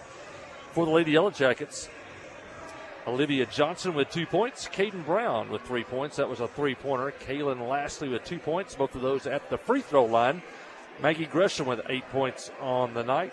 Gracie Limble in double figures for the Jackets, 12 points.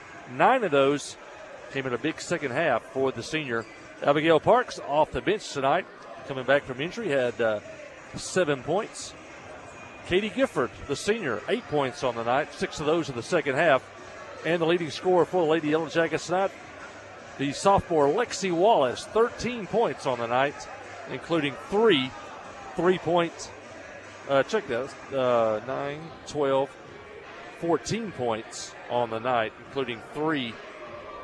I think I'm even off on my numbers. Let me check that again. 3, 6, 9, 10, 13. Yeah, she had 13 points on the night. 9 of those in the first half. 2 players double figures for the Yellow Jackets, Wallace and Linville, with 13 and 12 apiece. Yellow Jackets also made 7 threes on the night, and they shot well at the free throw line, 10 of 14 for 71%. Lady Yellow Jackets are now 9 and 6 on the season, ends their 4-game winning streak, and Russellville now 8 and 3 on the year. Next game up for Lady Yellow Jackets will be Thursday at Star City. That game starts at 4 o'clock. Next game up for Russellville, they travel to Little Rock, and they take on the Little Rock Central Lady Tigers Friday night at Little Rock Central. Yeah. First Arkansas Bank and Trust player of the game tonight. Any thoughts, Jeff Hall? How about, the 2 guards that might be the smallest players on the floor for the Lady Yellow Jackets, the 2 leading scorers. And how about Gracie Linville tonight? Always good defensively. Does a good job tonight. I think Coach Matthew Post may have said maybe his best defensive player, coming off of Kinley Keith, his best defensive player for 3 years, and not always looking to score or having to score, but tonight she gets 3 3-point field goals, 12 points total, and some timely offense to go along with her defense, and a good night for the senior. Yeah, big second half. She had 9 of her 12 points in the second half, and she pretty much held Brianna Burke, who had 20 points in the first half, to only 5 points in the second half for Russellville. So the senior Gracie Linville, our First Arkansas Bank and Trust player of the game. Thanks to First Arkansas Bank and Trust for their support of Yellow Jacket Athletics, located in Clinton in Cash Saver parking lot for all your banking needs. And, of course, worldwide on the net. And I think about 19 locations around the state of Arkansas. Hey, one thing, here we are tonight at Russellville. Some of our listeners back in Clinton, Buster and Lorna Beach. Brian Beach is here. Well, just a bit younger than me from those Clinton high school days. Brian stopped by the booth to say hi to Dad back home in Clinton. So appreciate Brian stopping by and folks tuning in tonight. How about we take just a short break? When we return, we'll get you set for the boys' game. You're listening to KHPQ in Clinton High School Sports. F.L. Davis Cash Lumber, your Ace Hardware store, is a proud sponsor of Clinton Yellow Jacket Sports. F.L. Davis Cash Lumber can help with your electrical, plumbing, paint, tools, hardware, and flooring needs. They're a full-service hardware store and lumber yard. F.L. Davis can provide you with everything you need for your residential or commercial projects. The knowledgeable staff is always on hand to answer your questions. Visit F.L. Davis Cash Lumber, your Ace Hardware store. Same place, now Ace. Tonight's game is brought to you in part by these fine Yellow Jacket boosters. By Dr. Jamie Beavers Dental. By Van Buren County Veterinary. By Latitude Bistro. Boston Mountain Rural Health. By Joe Dobbs at State Farm. By Western Sizzlin'. By Miller Sanitation. Artelco. And by Troy Grushalski with Edward Jones. These fine boosters help bring you tonight's Yellow Jacket coverage.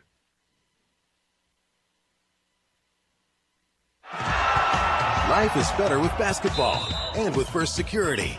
We have the resources and the know-how to assist with your needs, plus a local team you can count on. So you're making better plays because First Security is making better happen during this season and every season. What's your better? Get there with us. Stop by your local First Security Banking Center or visit us online at fsbank.com today. First Security. Bank better. Member FDIC, Equal Housing Lender.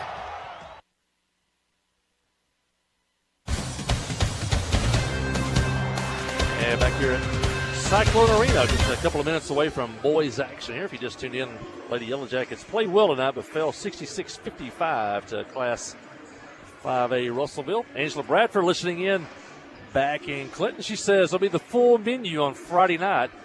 That'll be our last game before the Christmas break. So you want to come out Friday night and you'll see one of the top boys teams in the state, Class 6A, the Cabot Panthers, a school with about a 2,000 enrollment, will be coming to Clinton on Friday night for senior boys action. Full menu at the arena. That'll get you warmed up for Christmas there next week. Angela Bradford and the crew at the Hive Yellow Jacket Arena, that Yellow Jacket Booster Club. Girls will be on the road Thursday night as they travel to Star City to take on, as we said, one of the perennial Class 4A girl programs. This game tonight, Clinton boys come in with a record of 5 wins, 5 losses. They had a good week last week, winning 2 straight. They beat Bauxite 67-44. That was on Tuesday. And then on Friday night at the arena, they beat Lone Oak by a score of 83-60. Russellville comes in one of the top teams in Class 5A. They are 11-1 on the year. They're members of the 5A West Conference. Listen to this. They have wins over Conway High School, Rogers High School from Class 6A. Class 6A Jacksonville. They beat Cabot 6A, and they've also beat Parkview, Little Rock Parkview. One team of note, one common opponent. They beat Fort Smith Northside Friday night by a score of 53-24. That was a 54-53 loss. The Yellow Jackets had the Fort Smith Northside back during the First Service Bank tournament. So the Yellow Jackets playing with a definitely a very talented team here in Russellville. Well, looks like we're going to have the national anthem before the boys' game. So we'll send it back to the station. Listen to Yellow Jacket basketball on the Yellow Jacket Sports Network.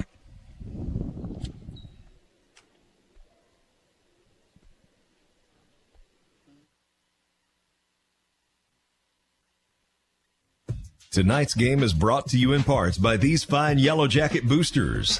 By Dr. Jamie Beavers Dental. By Van Buren County Veterinary. By Latitude Bistro. Boston Mountain Rural Health. By Joe Dobbs at State Farm. By Western Sizzlin'. By Miller Sanitation. Artelco. And by Troy Grushalski with Edward Jones. These fine boosters help bring you tonight's Yellow Jacket coverage. Life is better with basketball and with First Security. We have the resources and the know-how to assist with your needs, plus a local team you can count on. So you're making better plays because First Security is making better happen during this season and every season. What's your better? Get there with us. Stop by your local First Security banking center or visit us online at fsbank.com today. First Security. Bank better. Member FDIC, Equal Housing Lender. Towing and recovery is the last thing you think about until you really need it. Then you really want the best. There's only one name to call, Justin's Collision Repair Towing and Recovery.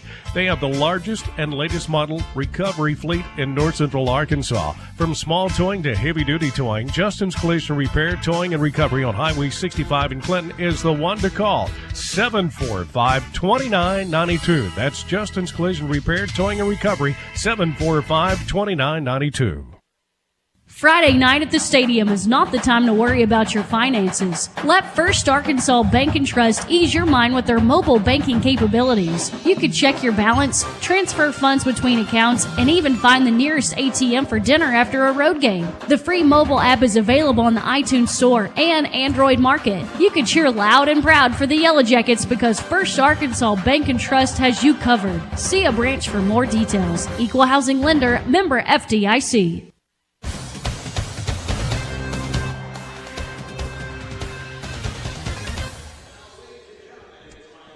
Or maybe a second of silence.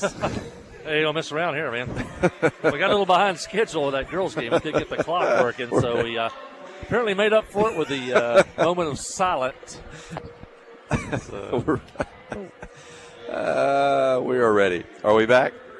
Oh, we're back. We're back. Yeah. We're live from Russellville. I'm Jeff Hall. My colleague joins me. Aaron Duhan is our video engineer.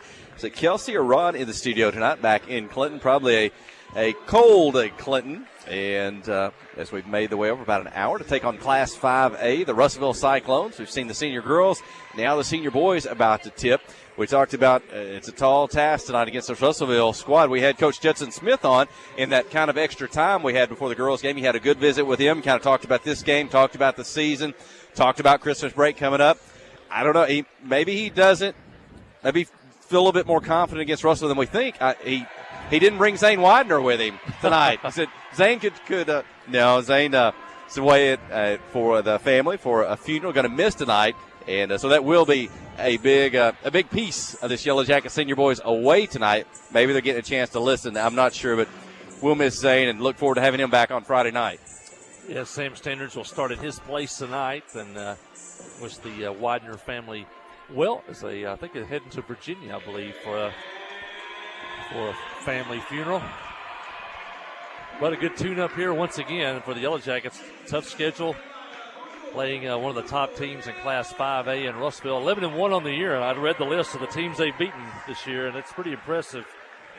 You look at Conway, Rogers, Jacksonville, Cabot, Little Rock, Parkview, and beat Fort Smith Northside by 29 points.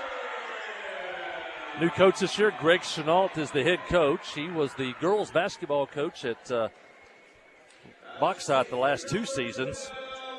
He led Bauxite to the state tournament last year. He's 44-21 there in girls basketball. He's coming back home. He played college basketball here at Arkansas Tech University, so he's coming back to friendly confines here in Russellville.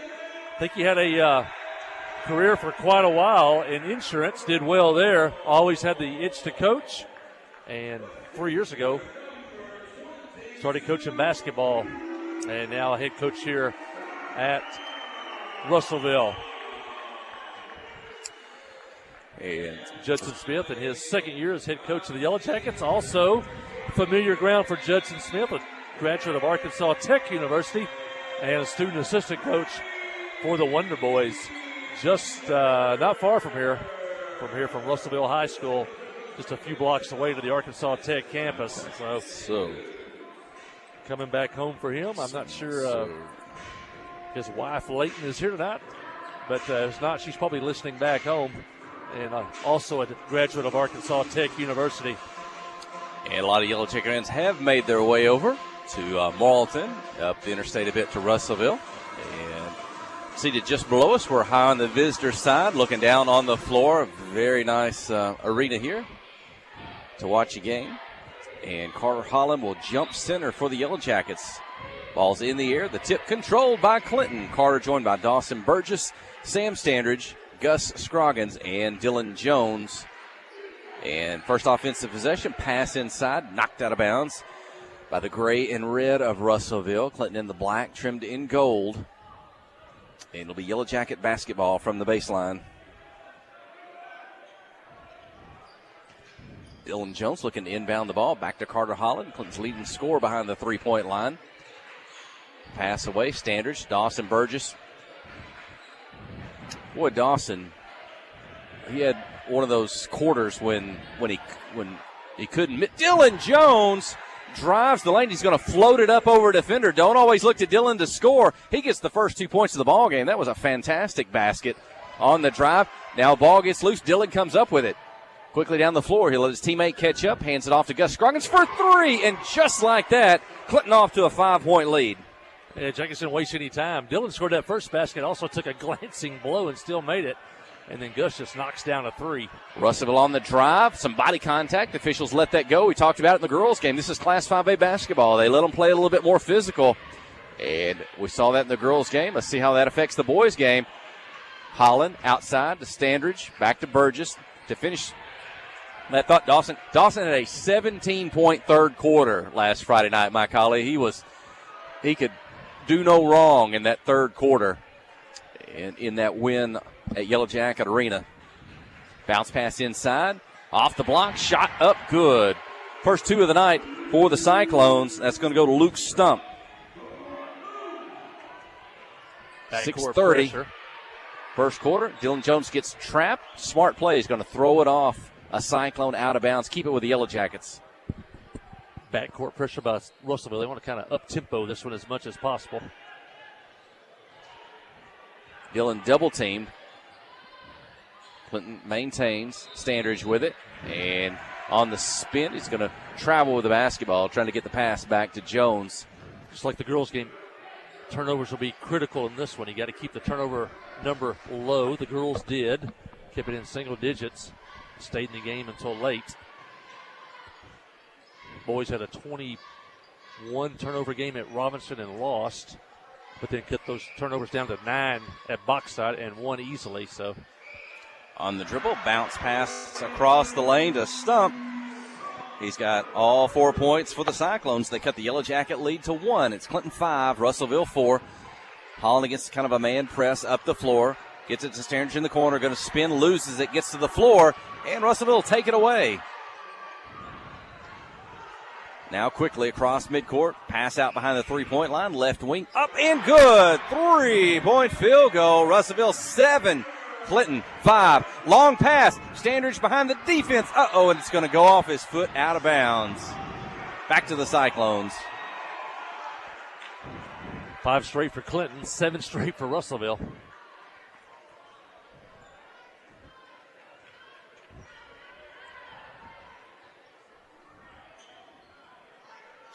.5:20 here in the first quarter. Clinton a 1-3-1 zone. Well, or is it a man? Man as they move. Dylan behind the three-point line. Shot up good. Back-to-back threes by the Cyclones. And that one by Bryce Beavers.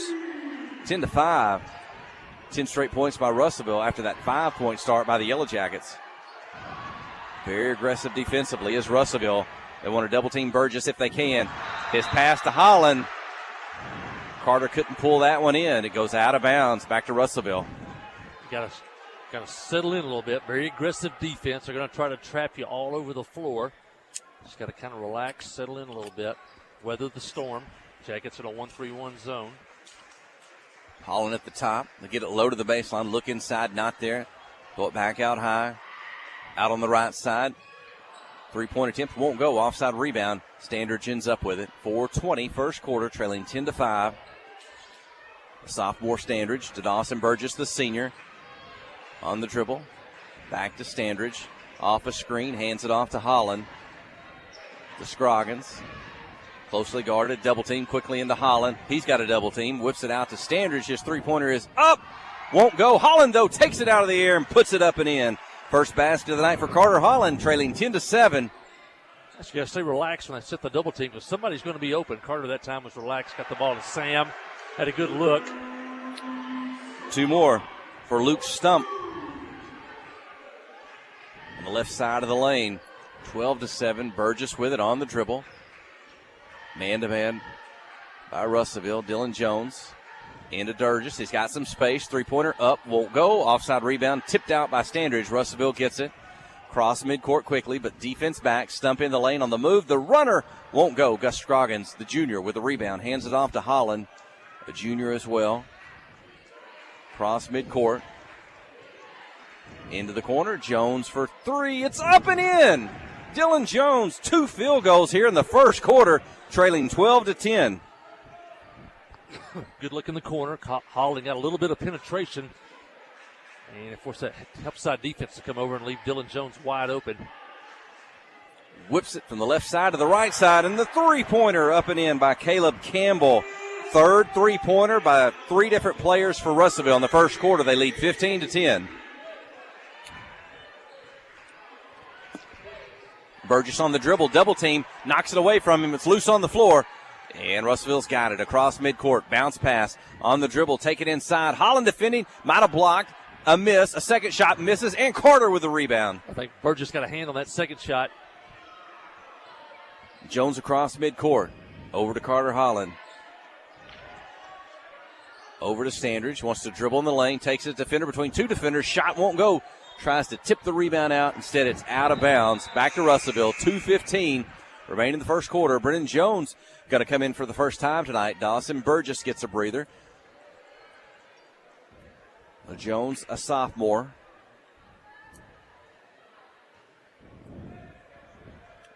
And Russellville slow it down for just a moment as they'll get it across midcourt.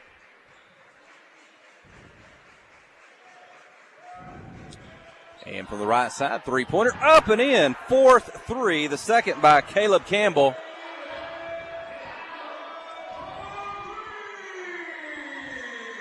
And turnover by the Yellow Jackets. That's going to be a pick 6 as they catch it and slam it home. And the dunk up and in, 18-10. That by Cameron Frazier.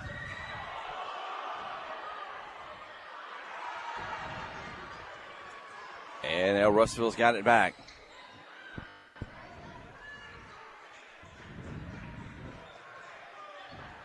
And shot up won't go. Inside. And a foul call. 2 free throws upcoming for Luke Stump.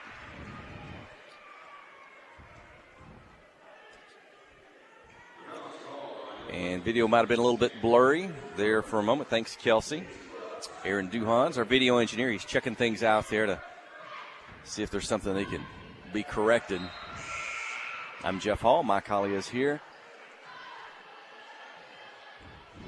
Burgess in for Scroggins. Stump gets the first free throw, 21-10, a minute 18 in the first. And the second, he's got 8 points. 22-10, a minute 15 clock running. Burgess, Standridge, Jones, Holland, and Johnson. I think I called Brennan Jones earlier. Johnson on the dribble. A couple defenders, one behind, one in front. Carter Holland takes the pass. He's got a double team, can't get the shot off. Johnson to Burgess. And they'll try to double team Dawson. Drive the baseline up high to Johnson in the lane. Shot blocked, but into the hands of Dawson. Burgess. And Dawson taking it to the basket, whistled for the travel. Boy, Russellville's really good on the double team. If you're anywhere close to a second defender, he's going to double you up from the side, from behind. That time a defender even came feet away to get that double team out on the wing. 38 seconds in the first quarter, trailing 22-10. Inside, Stump with it. Shot up, won't go. Holland high for the rebound, 27 seconds. Shot clock off. Dylan Jones down the floor. Johnson bangs us. Defender able to get enough space from, he's behind the backboard. He's able to get in front of it and score. That's a good move by the sophomore. Long arm, able to get around. Part of his body was almost behind the backboard, able to angle around and get that shot in. 3-point shot short. Standards for the rebound. Final seconds. They won't get it off in time. 22-12. Russellville leads at home over the Clinton Senior Boys. Stay with us. You're listening to KHPQ and Clinton High School Sports. Towing and recovery is the last thing you think about until you really need it. Then you really want the best. There's only one name to call: Justin's Collision Repair Towing and Recovery. They have the largest and latest model recovery fleet in north central Arkansas. From small towing to heavy-duty towing, Justin's Collision Repair Towing and Recovery on Highway 65 in Clinton is the one to call. 745-2992. That's Justin's Collision Repair Towing and Recovery, 745-2992. Conway Regional has been the community's hospital for more than 100 years, providing high-quality, compassionate care. As our community continues to grow, we're growing alongside you to ensure all of your healthcare needs are met right here in Conway. Our board-certified interventional cardiologists, specialized team, and innovative cardiovascular technology are here to provide the comprehensive care you deserve when you need it most. So when you're facing a heart emergency, trust the care you'll find down the hallway, not down the highway.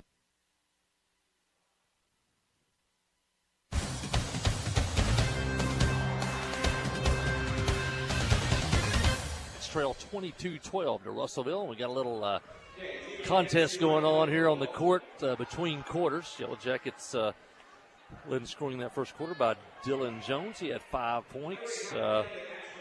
Russellville pretty well balanced scoring, but Luke Stump, the leading scorer for them, with 8 points in that first quarter. They also had 4 3-pointers in that first quarter of play. I think both teams, girls and boys, good for. I think the volume level has picked up a bit in this boys game. I don't know if it's the student section. Some of the fans have stayed. Maybe a few more people have filled in. It's a little bit louder in here than it was during the girls game. Russellville, a very good girls team, very good boys team. As you talked about, you reeled off those list of wins they've already gotten this year. So a good program, and I think folks coming out tonight to support the Cyclones. Yeah, won a state football championship. It's probably been 5 or 6 years ago, maybe, with Coach Dawson. Billy Dawson. But then since then, football has kind of fallen back a little bit. Now maybe basketball is the thing here in Russellville. Or soccer. Don't they have a really good soccer program, I think? I remember. We are underway in the second quarter. Russellville with the basketball and the lead. Dylan Jones led the Yellow Jackets in the first quarter with 5 points, a 3 and a 2. Stump led the Cyclones with 8 points. This time his shot in the lane won't go. Rebound to Dawson Burgess, to Sam Standridge. He'll dish back to Dawson. Dawson can score inside, outside. He's on the move. A lot of contact. Gets it to Johnson. And Brendan Johnson again kind of lowers his shoulder a bit to kind of clear his defender, bounce him off of him, and then put it off the glass good. Yeah, he's done a lot of good work in the weight room. Talking to Coach Smith, he's a little bit taller, more lankier, but he's definitely added some muscle and strength. Next 2 years should be quite a force for the Yellow Jackets. And the turnaround, 2-pointer inside by Stump. He's got 10 points. Didn't Coach Smith tell us before the ball game, a couple of guys, Standridge and Johnson, sophomores, he said maybe you can see the weight on Standridge a little bit more about how he's worked really hard in the weight room, kind of put it on muscle. He said Johnson's kind of done something similar, but you can't tell as much because of his 6'4", kind of lanky frame. Burgess on the dribble inside, one-hander up and in, Dawson Burgess.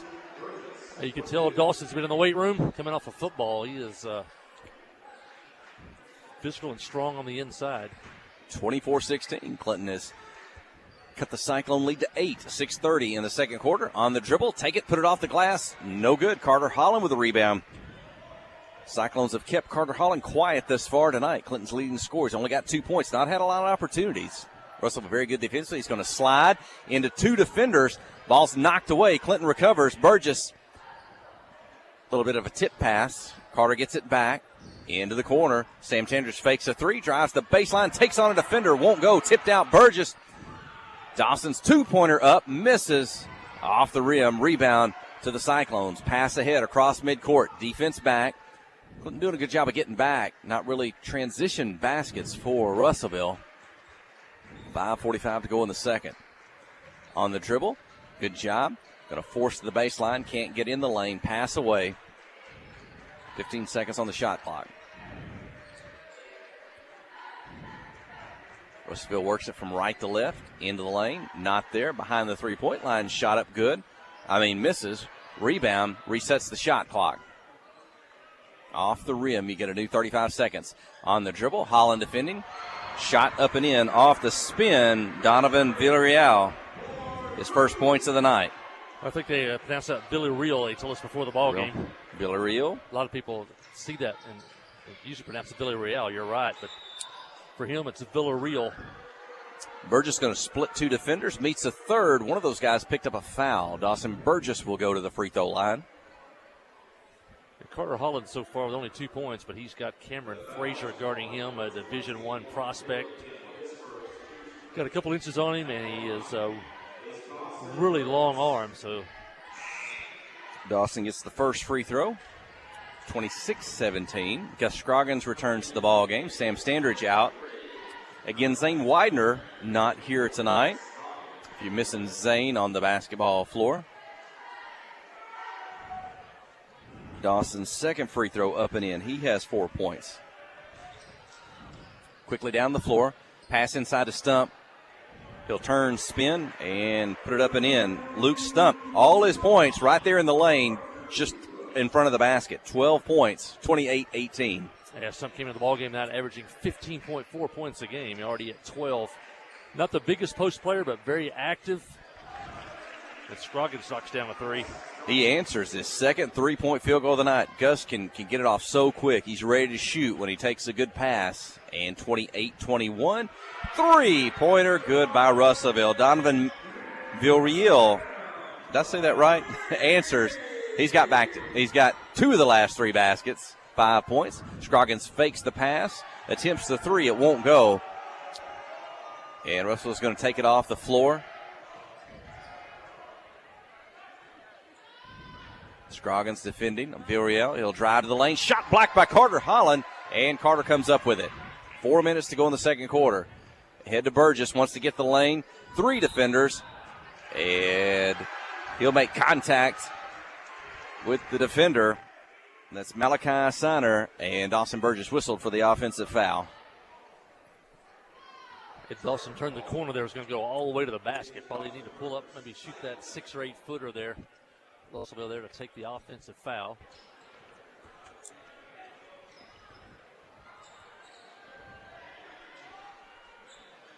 Inside Stump, right, turn, spin left. The shot won't go off the back of the rim. Scroggins with the defensive rebound. Trailing by 10, 3 minutes, 30 seconds to go in the second quarter. Carter Holland catches on the move. Shot won't go. Going out of bounds. Russellville saves it and keeps possession. Quickly down the floor. Into the lane. Going to slide. Underhanded. Put it up. Won't go. Dawson Burgess with a rebound. They'll try to double team. Take it away from him. And a reach-in foul committed by Russellville. Non-shooting. Keep it in the backcourt. Burgess and Jones. Yeah, Yellow Jacket defense did a good job that time, forcing the Russellville player to shoot that one off balance. And then Dawson Burgess able to take care of the basketball long enough till he got fouled, and Sam Standridge back in the game. Clinton trailed by 10 at the end of the first quarter. They've cut it to 7. Now it's back to 10. Standridge hands it off to Burgess behind the three-point line. Shot won't go off the back rim, but a tip by Brennan Johnson misses, but he gets his own rebound. It's passed to Burgess off his hands, but Standridge able to recover. And Russellville now playing his own defense. Dawson's going to get in the lane. Dish to Scroggins all alone from the corner. Gus Scroggins, another three-point field goal, his third. The lead cut to 7 again, 31-24. What's nice, when you got a luxury of Gus Scroggins, the three-point shooter, all alone. And a double dribble by Russellville. Clinton can get it to 5, maybe 4, this time down the floor. Yeah, Russellville's going to a zone defense now. That probably plays into the Yellow Jackets' hands here.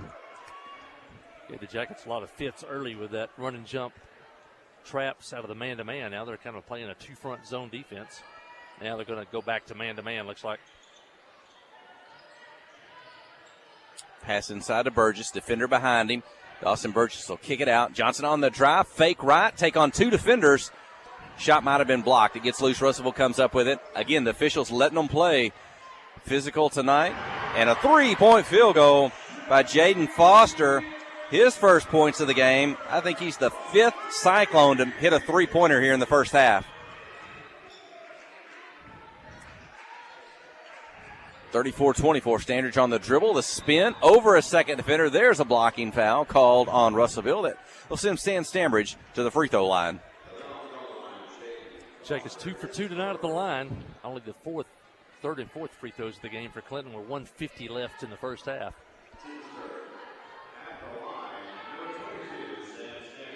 Stan will miss the first. He'll get a second.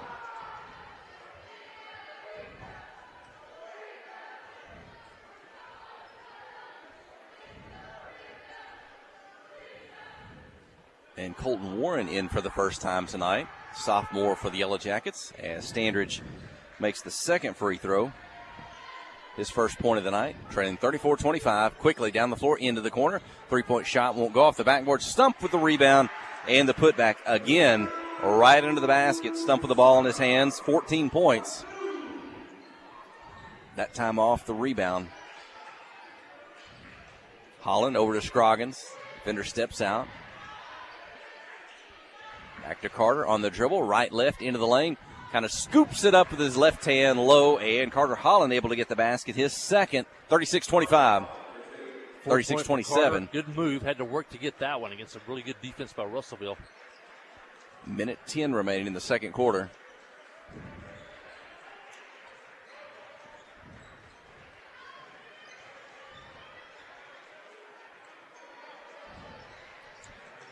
On the dribble, inside, off the glass, good. Jaden Foster, 2 field goals now, 38-27, 50 seconds in the second quarter.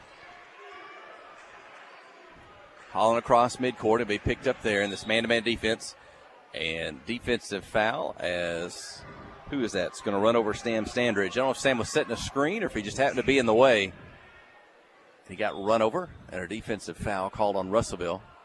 4th team foul, so one more. Clinton will shoot 2 free throws here. Only 44 seconds remaining in the second quarter. And Colton Warren in the game now for Clinton. Inbound the ball quickly. Holland, Standridge. Sam on the left side. Picks up his dribble. Back to Carter Holland. Shot clock still in effect. 25 seconds. Holland on the spin. 3 defenders. Ball gets knocked loose in the air. Carter able to get a handle on it, and he'll put it up and in. Hey, sometimes you're the right place, the right time. That loose ball fell right back into Carter's hands. He lays it in. Jackets, single digits at 9. Need a defensive stop here to end the half. And now the shot clock is off, and it looks like Russellville will slow it down. They'll get it across midcourt. We're at 10 seconds.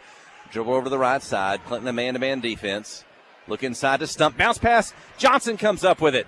3 seconds, 2 seconds, midcourt. Sam Standridge will get it off just in time, and it's off the back of the rim. Good effort by Johnson and Standridge, the two sophomores, and the lead is 9 for the Cyclones. 38-29. The first half has come to an end. Stay with us. You're listening to KHPQ in Clinton High School Sports. Kick off the season with super fast fiber internet. Pettigene Fiber gives you the home advantage and is the ultimate choice for sports enthusiasts like you. With lightning fast speeds, you'll never miss a touchdown, a slam dunk, or a winning goal again. Say goodbye to buffering and hello to the ultimate sports experience. Call us at 501-745-2493 to sign up. Better internet, better service, and better pricing that will keep you in all the action. You won't want to miss this. Wherever the river flows and however the game goes. The River Company is a proud sponsor of Clinton Yellow Jacket Sports. Just like in sports, you want someone who has your back, the professional team at the River Company Insurance does just that. They'll work hard to find you the most coverage at the best possible price. Whether it's business, farm, ranch, personal, or automotive, the team at the River Company will get you exactly what you need. Sports is a team effort, so come join the team at the River, formerly S&P Insurance. It sounds normal to everybody else. So if it doesn't distract you too much, just keep talking, talk over it. It'll be good. Okay. We can. Yeah, we're still good, Kelsey. Yay.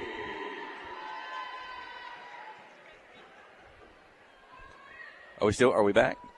Did we lose make sure we didn't lose our signal? No, we're good. I think we're back as it's Christmas time here at Russellville. Their dance squad, their cheer squad, they're out on the floor going to perform for the home crowd tonight at beautiful arena here at Russellville. It's the first time to call a ball game here at the Class 5A Russellville Cyclones, and we're enjoying the atmosphere tonight. Good crowd for the Yellow Jackets as well, just for our broadcast position. Hopefully you're watching on the KHPQ Sports YouTube channel or the KHPQ Facebook page. Aaron Duhan is our video engineer. Mike Holly is here. I'm Jeff Hall. Kelsey Robinson is in the studio in downtown Clinton. And Dina Cooper's going to join me here for just a moment for the broadcast. Her son, Brennan Johnson. You talked about Brennan there right at the end. Very good offensively. And kind of came away with the ball, still there defensively, gave the Sam Standridge a chance to get a shot off there to close out the first half that was just off the back of the rim. It's a little bit hard to hear right now with the music playing in the arena to us, and hopefully we can kind of talk through it some. But, Dina, your son Brendan, only a 10th grader, but he doesn't play like only a 10th grader. He has really fit in well with this senior high squad this year. I wonder what his thoughts have been on moving up to senior high basketball.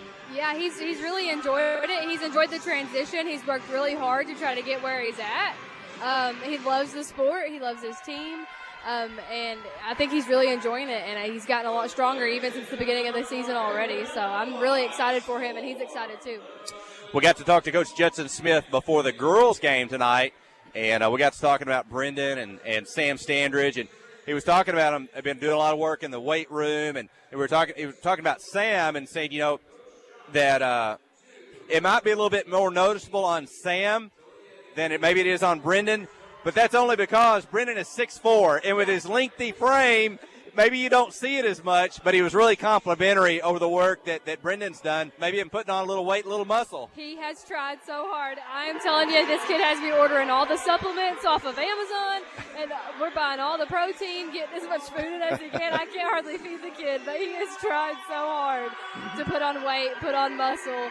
He definitely tries at home and in school and in practice. He's putting effort in everywhere to try to get where he wants to be over the next year or so. Mm-hmm. Yeah. Well, those 10th graders we talked about, he and Sam Standridge, those guys, they certainly maybe had some success coming up through the years. I know Sam's had to work through some injuries through the years, kind of has sidelined him in football or basketball, so it's good to see a healthy Sam Standridge back, and but coming up through the junior high ranks and able to contribute this year. Some other things that Brendan's involved in around the campus. Yeah, so he played football in his 9th grade year. He decided to sit out 10th grade, but he regretted it immediately. I think he does want to play again next year. At least he's talked about it.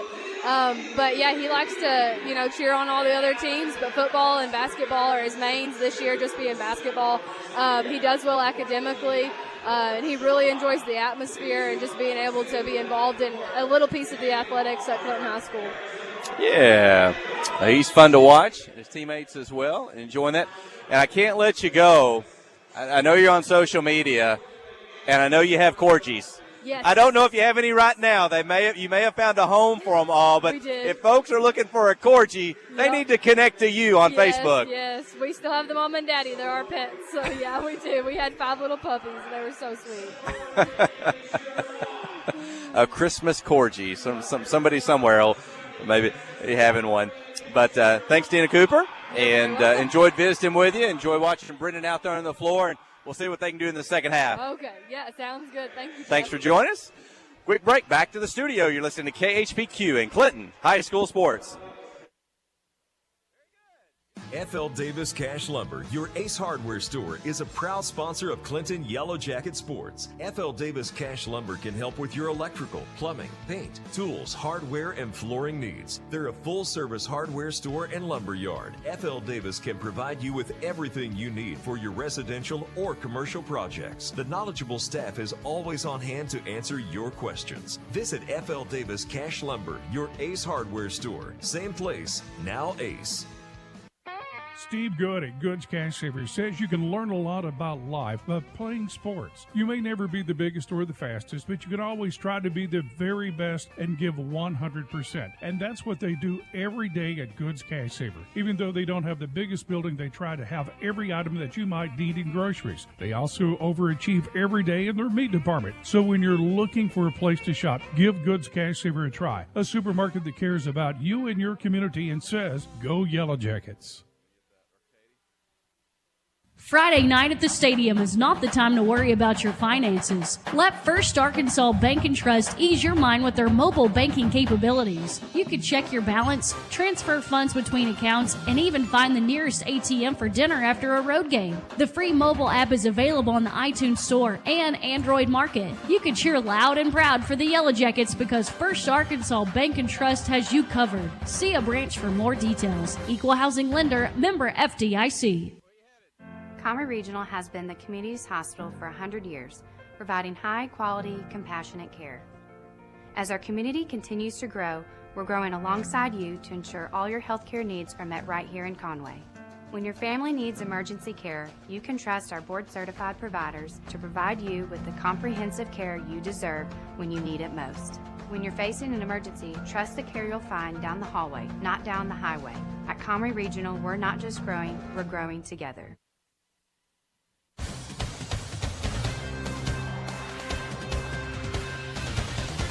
At halftime here from Class 5A Russellville, the senior boys of the Cyclones leading 38-29 over the Yellow Jackets. Well, and over the past week or so, we've had a chance to talk a little bit about the wrapping up football season, the football banquet that was had, about a week and a half ago on a Saturday night. We had Alec Huey on the radio the other night, all-state sophomore for the Yellow Jackets, a lineman for Clinton, and I'm going to bring in here for just a moment, athletic director and head football coach. We're here on Russellville. I think he's already been here today. Clinton's going into a new conference next year. The 2-year conference alignment has been published by the Arkansas Activities Association. Maybe you guys have been meeting today. What can you tell us about the conference, at least on the football side, not the non-football sports, but what we're looking at for the next 2 years and where we're going? Yeah, so we're back in the 4-4A. Got a very competitive conference again. Should be pretty even. You feel like every Friday night you got a chance to go get a win, which is a good feeling. Got 2 pretty good trips in Mena and Waldron. Then you got the regulars in there with Dover, Dardanelle. They're back. Ozark's back. Pottsville. A lot of Lamar's in there. So it's kind of the old conference that it used to be with Dardanelle and Ozark and them back in there. But then you add Waldron and Mena 2.5, 3 hour trips. But where is Mina? People in Clinton say it's a long way from Clinton, isn't I think it's in Oklahoma. But we got one on the road and one at home this year, so it worked out good where we're not 2 times. But Thursday nights will be a little bit harder. With 7th grade and junior high, you'll have to make one long trip a year. But we'll work that out. We may try to work out something where we get it halfway, but we're still brand new and to this conference and trying to work those kind of things out. Yeah. And so there'll be 7 conference games, 3 non-conference. Who's your non-conference opponents next year? So we got week 0, we're going to our Haskell Harmony Grove again. Okay. We get them back on the schedule. They lost, got out of our conference. Of course, we got Heber week 1, and then we got Huntsville week 2. Okay. And then we got a bye week 3. Okay. Yeah, we'll look forward to that next year. And again, and there'll be a separate conference alignment for the non-football sports. They'll be coming out sometime later on. Is that right? Right. So, in football, we'll go to 7A, and basketball, they'll do the 6A, and then they'll have to wait till basketball season's over with, see which private schools go up and what public schools come down. So we'll have to wait till after basketball season to figure all that out. Yeah. Well, thanks, Athletic Director and Head Coach Chris Dufran. We're back to action here in the second half. Yes, sir. Thank you. Sir, thank you. Clinton trailing 38-29. Coach Dufran has got a son on the basketball team. That's Brody Dufran. And Brody and some of his teammates say there was a junior varsity game tonight before this one, and some of those guys, they got a game in.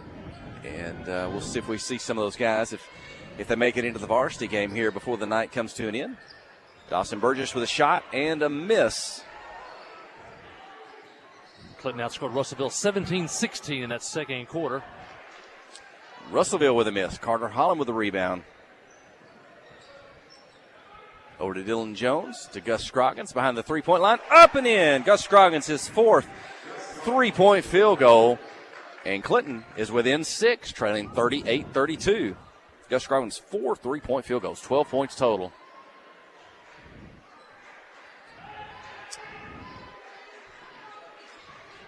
Abigail Parks set the Arkansas Activities Association record book last year for best three-point field goal shooting percentage in a season. Gus Scroggins, I don't know if he'd have a chance at that on the boys' side of things. He's shooting well tonight. Scroggins, Jones, Standridge, Burgess, and Holland. Your 5 on the floor. Carter Holland outside, inside. Gets it up with the right hand, up and in. Boy, Carter's having to work tonight. He's now got 8 points, 38-34. Clinton was within 4. Closest it's been since, I guess, early in the ball game. Inside. They get Sam maybe in the air. Body contact on the shot. Foul called. 2 free throws for Russellville. Yeah, Jackets trailed by as many as 10 in that first quarter. In fact, they trailed 22-12 at the end of the first quarter. Now have it cut down to 4.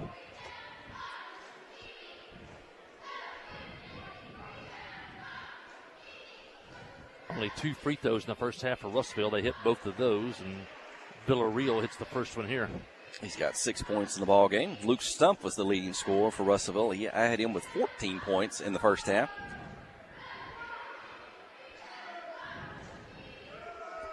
For Clinton, it was 6 for Holland, 9 for Scroggins. Second free throw good by Villarreal. Jones had 5. Standridge had 1. Brennan Johnson had 4. And Dawson Burgess had 4 in the first half. Now trailing by 6, 40-34. Dylan Jones going to call for a screen by Holland. He's going to drive, dish it out to Standridge. Beats a defender, left-handed good. Sam Standridge. First field goal, 40-36. Good, aggressive, confident move that time by Sam, coming off that roll and down the left side of the lane there. Good to see Sam get that basket. On the dribble, in the lane, kick it out. Three-point shot won't go. High off the rim. Russell gets the rebound, the putback, up and in. 42-36.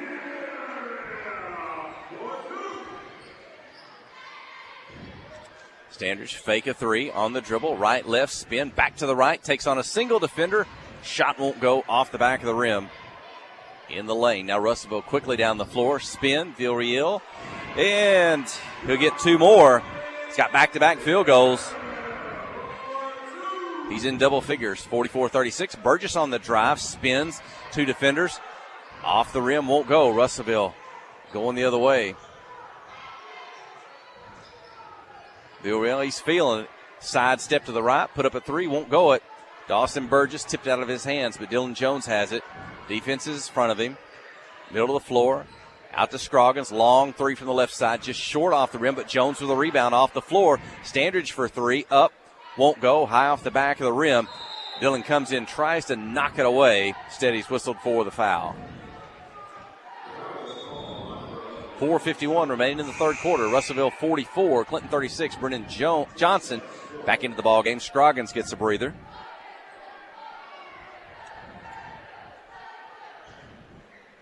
The Jackets have pretty much played man defense against this Class 5A opponent.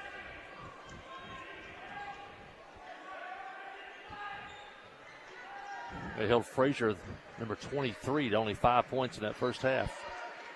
Bounce pass inside. 2-point basket, up and in. Spoke too soon. Frazier scores. And the 4-point lead is back to 10 now for Russellville, 46-36. Carter Holland on the drive. Shot blocked out of bounds. Keep it with Clinton.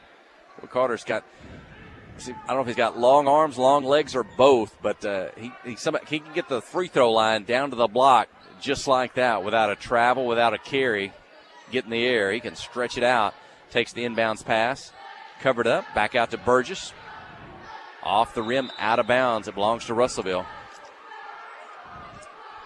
Hey, he's got a lot of wingspan, Frazier does.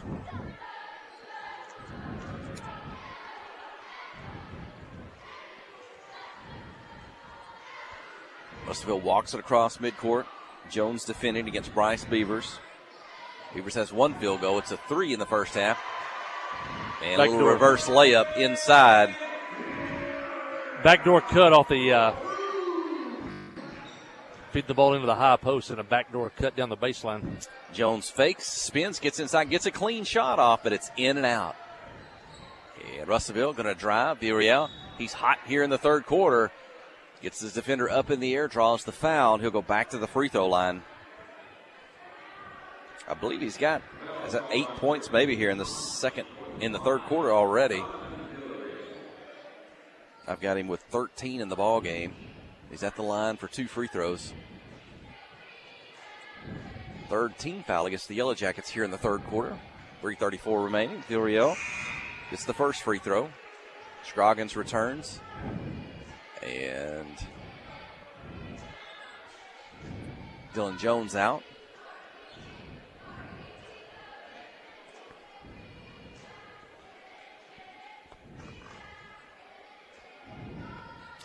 Villarreal's second free throw is good. 50-36. What a 10-0 run for the Cyclones. 50-36. Standridge picks up his dribble. 5-second count, but he'll get it to Brendan Johnson. Long pass to Carter Holland. He'll underhanded dish up, miss, get his own rebound, and the putback off the glass. Good. Carter Holland now with 10, 50-38. Villarreal in the corner is going to drive the baseline. Back out behind the three-point line. The pass, drive the basket. And Dawson Burgess commits the foul. 2 free throws coming up for Cameron Frazier.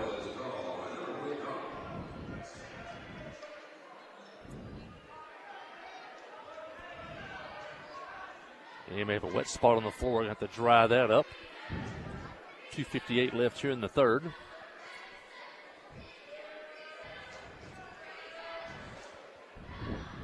Coach Judson Smith on his feet. Talked about before the ball game. What did he say? Picked up the first 2 conference wins of the season last week, and he's rewarded with Class 5A Russellville and Class 6A Cabot coming up on Thursday, or Friday, excuse me. So, arguably 2 of the toughest opponents he'll face all season, maybe along with the Little Rock Christian Warriors. And 1 for 2 at the line is Frazier. First miss of the night for Russellville. They're now 5 out of 6. Holland on the dribble. Standridge. Off to Dawson Burgess. Dribbles, loses the basketball, but he'll get it back out to Holland. Long three, off the rim and out of bounds. Belongs to Russellville, 51-38.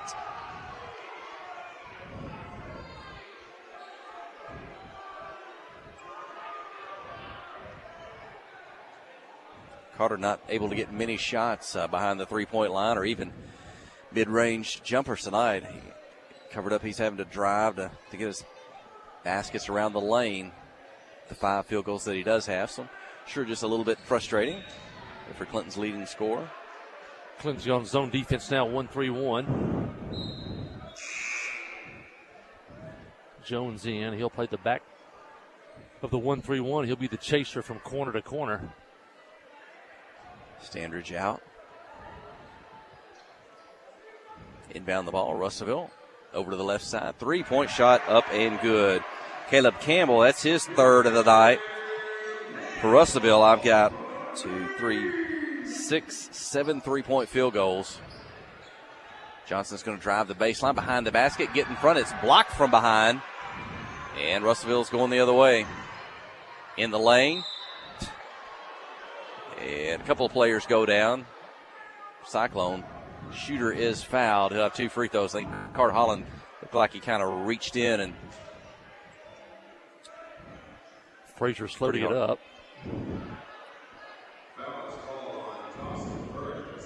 Or that's on Burgess, not Holland. Dawson Burgess, his third personal foul.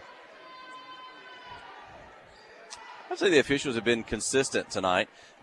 Clinton took it inside that time. Not a foul on that. They come down here, and that, from our vantage point, just visually, that did look like a foul on the Yellow Jackets that'll send the shooter to the free throw line. But there's not been a lot of argument tonight, I don't know, from the coaches or from the crowd even, that you often see in a game where there's blocked shots, where there's contact in the lane. Often the fans are wanting a foul and against their team and letting them go to the line. So we're not hearing much argument tonight. Again, maybe Class 5A, the officiate letting them play a little bit, but fairly consistent, I guess, on both ends of the floor. As Frazier gets the first free throw, 55-38. And the second. So maybe the biggest lead of the night for the Cyclones, 56-38, with 1:45 clock running in the third quarter. Yeah, they've doubled the first half lead, 9-18 now. Carter will get fouled and go to the line. Faked, gets his defender in the air, then he's able to go up under him, draw the contact. Had an opportunity there to put the ball off the glass, but couldn't get the shot to fall. Holland to the free throw line. Clinton 3 of 4 tonight at the line. Holland's first 2 of the night. And he'll miss the first.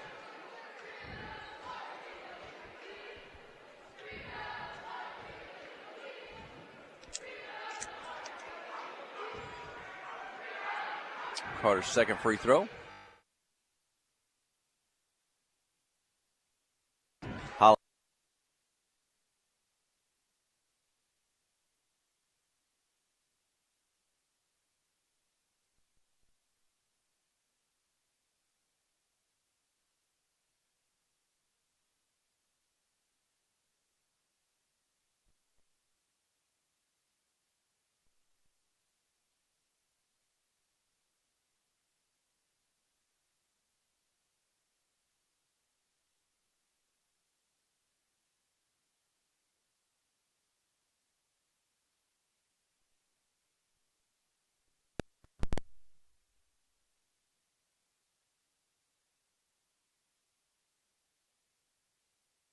It says you can learn a lot about life by playing sports. You may never be the biggest or the fastest, but you can always try to be the very best and give 100%. And that's what they do every day at Goods Cash Saver. Even though they don't have the biggest building, they try to have every item that you might need in groceries. They also overachieve every day in their meat department. So when you're looking for a place to shop, give Goods Cash Saver a try. A supermarket that cares about you and your community and says, go Yellow Jackets.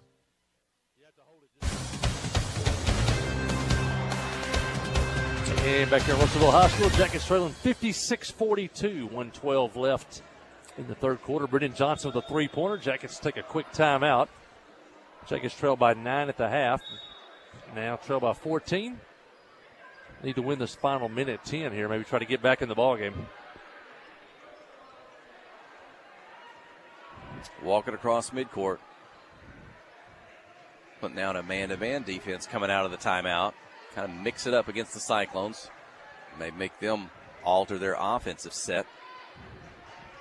Stump's been fairly quiet in the second half. It's in Villarreal. He'll attempt a three. It won't go. Rebound to Johnson. 45 seconds. Third quarter. Dylan Jones across midcourt. Over to Holland. Defender behind him. Carter's going to spin. Put it up. A back glass won't go high. Gets his own rebound. The putback. Up and in. Carter Holland. 56-44. 25 seconds. Clock running. Third quarter. Cyclones with it. In the gray, trimmed in red. They look inside. Not there. Jones defending. Johnson now defending. Guerrero's going to drive the baseline. Take on Burgess. And Austin's going to swipe at the basketball. Official's going to say made contact. Whistle for the foul. I think that's going to be Dawson Burgess. Fourth personal foul. It is the team's fifth. 2 free throws for Donovan Villarreal.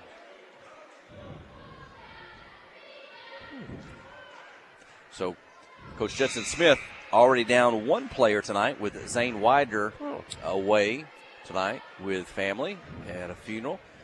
So Dawson Burgess going to have to come out of the ball game. Dylan Jones as well. Sam Sanders returns. And in for the first time tonight, Bryson Venable. Coach Judson Smith told us before the ball game, he said Bryson Venable earned him some time in the varsity game after what he did in the junior varsity game before this contest. And so Bryson Venable on the floor. Final seconds of the third quarter. Standridge looks at the double team. Over to Gus Scroggins. Into the corner. Brendan Johnson, 5 seconds, drives the baseline. Out to Carter Holland. He's open for a three, and he hits it. Carter Holland to end the third quarter. And the Cyclone lead will be 58-47 over the Clinton Senior Boys with a final 8 minutes. Fourth quarter when we return. You're listening to KHPQ and Clinton High School Sports. Life is better with basketball and with First Security. We have the resources and the know-how to assist with your needs, plus a local team you can count on. So you're making better plays because First Security is making better happen during this season and every season. What's your better? Get there with us. Stop by your local First Security Banking Center or visit us online at fsbank.com today. First Security. Bank better. Member FDIC, Equal Housing Lender. Tonight's game is brought to you in part by these fine Yellow Jacket boosters, by Clinton Stockyard, by the Pottery Shop, by Dr. Kyle Hensley and his staff, by Main Street Florist, by Clinton Real Estate, by Johnny's Automotive, by American Home Pharmacy, by TLC Bookkeeping, and by Regions Bank. These fine boosters help bring you tonight's coverage.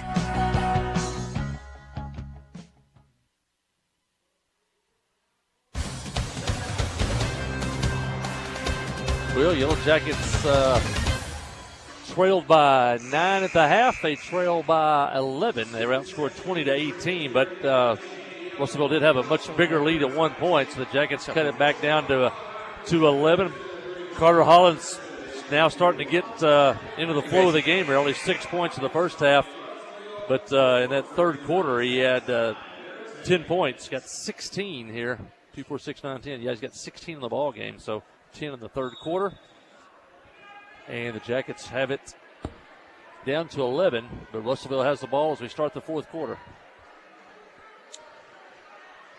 And Clinton's going to open up, looks to be in a 2-3 zone maybe, with Venable and Standridge at the top. Johnson, Scroggins down low on the wings, Holland in the middle, and a 3-point field goal to open the fourth quarter. Caleb Campbell has 4 3-point field goals. 61-47. Pass down low to Holland, but they'll come from behind. A second defender will poke it away. Russellville down the floor quickly. Defense back. Deflected out of bounds by Venable. Bryson Venable coming over from the football team, a fullback and a linebacker for the Yellow Jackets.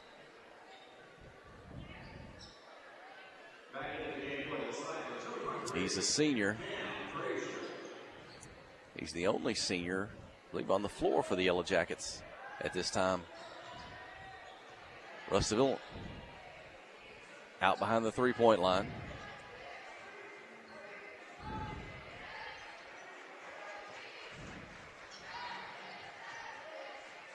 Kind of near the elbow, free throw line. Shot won't go. Holland for the rebound.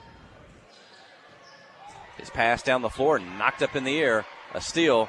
Russellville's little give and go in the lane, and Carter Holland's able to steal it. Going back the other way. He'll drive, shield the defender with his body. Shot won't go off the glass. Russellville with a rebound. Tough shot, trying to draw the foul. Couldn't get it to go. Russellville with the rebound. Catch and shoot three from the left wing. Won't go. Johnson with the offside rebound. Brendan clears to Sam Standridge. 6 minutes, 30 seconds remaining in the ballgame. Down the floor, Scroggins. Faked. The fender flies by, and the ball off the rim. Gus has 4 tonight. Couldn't get his 5th there. Russellville with it, just in front of the students section on their end of the floor. Bounce pass down low, one-on-one with Johnson defending. Carter Holland with the offside rebound. I don't know, Holland may be nearing double figures in rebounds tonight. Standridge on the dribble, left side, alone. Defender, 2 defenders, shot off the glass, won't go. Rebound Russellville will try to take it away. I think Standridge's going to tie him up. He will. Alternate possession, and that will go. Big Clinton's basketball. That's what I thought, because we didn't. And one official pointed Russellville, the other pointed Yellow Jackets. So it's easy to get confused sometimes on alternate possession. Dawson Burgess returns along with Dylan Jones. Standridge out, no, Johnson out, and Venable. Yellow Jacket basketball from the baseline, trailing 61-47, just under 6 minutes remaining. Work it behind the three-point line. Dawson Burgess now. He's got space on the right side. Good. Dawson for 3. His first three-point field goal of the night, 61-50. Boy, if Clinton's got a run left in them, this may be the time. 5:35 to go. They got to slow down this Russellville offense again if they want to make that run. Villarreal drives, reverse layup, won't go. Holland with the rebound. Ahead to Dylan Jones. Defense in front of him. Into the corner. Dawson Burgess, quick catch and shoot 3. Misses off the rim. Scroggins comes in to bang a couple of Russell defenders. Somebody's getting a foul. And that's going to go against Gus Scroggins. First of the fourth quarter. I don't know. I've seen a lot worse than that tonight. 3 players jumping for a rebound there. First personal on Scroggins.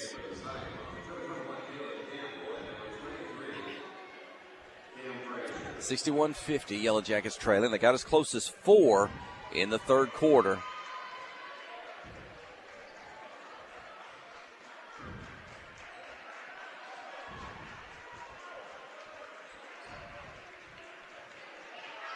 Three-point shot, Russellville won't go. Rebound, Sam Standridge.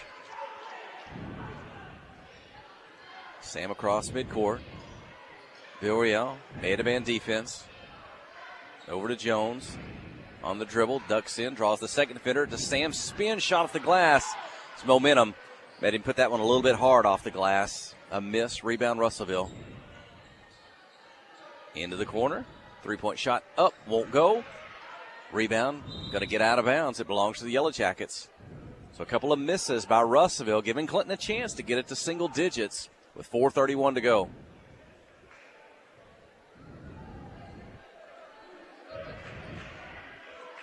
Dylan Jones quickly across midcourt. He had that good start offensively. Had 5 points, a 2 and a 3. Work it around. Standridge for 3. It's up and good. Sam Standridge. That's his 6th point, his first 3. And it's 61-53. Kind of like the girls' game, kind of give it a run in the fourth quarter. Man-to-man defense. Jones Great whips pass. it inside and misses the reverse layup. Russellville gets the rebound and the putback. 63-53. Jones ahead to Burgess. Into the corner to Scroggins. Draws the second defender. Needs help. He's going to throw it into the backcourt. Holland's going to try to chase down, and the dunk up and in by Cameron Frazier. 65-53. 4-0 run. Coach Judson Smith, he may have wanted something called. He's barking at the official. Dawson Burgess knocks down a three. 65-56. Down the floor, Villarreal. 3:18 to go. Now Russellville, they may look to utilize some of the clock. Could be their friend here now with this 11-point lead. Stump in low downside, turns, spins, and shoots. Boy, Stump, after that big first half, he's been quiet in the second. But he gets two there. 67-56. And a defensive foul whistled on the Cyclones. Guarding Dylan Jones, that was Caleb Campbell. Yeah, Stump's too good. You can't let him catch it that deep. You almost have to front him. If he catches that deep, you can't really do much with him other than foul him. Scroggins, Standards, Jones, Burgess, and Holland. Inbound the ball to Jones. Out near midcourt. He'll dribble down. Off a screen. Back to Burgess. Deep behind the three-point line. Now on the dribble. They'll work it around. Standards gets it. Back to Jones. Quick penetration. Gets in the lane. Spins. Too much traffic. Ball gets loose on the floor. Russellville comes up with it. Oh. Sam goes down hard. He'll hustle, get down the floor. Dylan Jones defending. Enough contact to be whistled for the foul. 67-56 trailing with 2:32 to go. Brendan Johnson in, Gus Scroggins out. That's a good foul. You know, it's only 3 team fouls. We're going to probably send them to the line before it's over. So either rip it out and get the steal or the foul. Jones' second personal.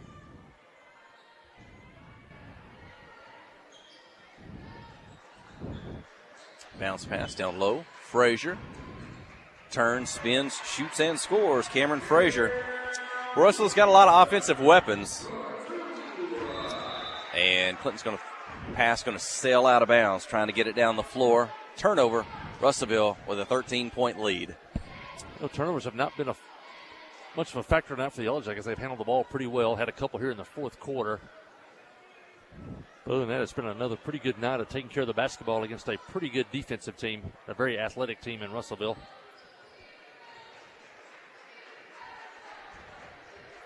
Two minutes to go. Frazier catches, kind of a fall away, and he gets the two. Cameron Frazier. They kept Frazier quiet for most of the second half, but he's definitely come alive here in the last 3 minutes. Holland on the dribble is going to lose it. Might come off his foot. Dawson Burgess dives in to get the basketball. Tied up, alternate possession to Russellville with 1:45 to go. 13 points for Frazier in the second half. Jackets held him to 5 in the first half. He's going to sitting at 18 right now.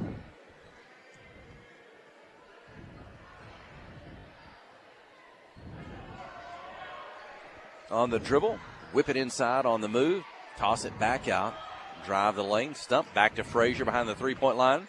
This one won't go. Holland tipped it. Brennan Johnson comes up with it, back to Carter. Long pass down the floor. Burgess. And body contact. So the defender's going to come up. Foul called. 1:21 remaining, trailing 71-56. Sam Standridge inbound the ball, below our broadcast position, seated here on the visiting side, high above the floor. Johnson on the dribble. Oh, an awkward play there as he's going to drive. Going to draw some contact. He'll be whistled. The defender will. 2 free throws for Brendan Johnson. He's got 7 points in the ball game. 71-56 for folks who are listening or watching at home. This is a very good Class 5A Russellville school. Some of the teams they've already beaten or played this year. Russellville. Those earlier, Conway, Rogers, Jacksonville, Cabot, Little Rock Parkview. They beat Fort Smith Northside by 29 points. Just a week ago, is that right? Northside? Yeah. Is that the team that we saw come to Clinton for the first Arkansas Bank and Trust tournament? Yeah, beat the Yellow Jackets 54-53. So this a Russellville team that a 29-point win, if my math is correct, over Fort Smith Northside. So this is a good bunch tonight. Yellow Jackets got within 4 in the third quarter. Russellville's pulled away a little bit here in the fourth. Burgess on the drive, a miss. Johnson with the follow. Foul called on Russellville. Johnson back to the free throw line.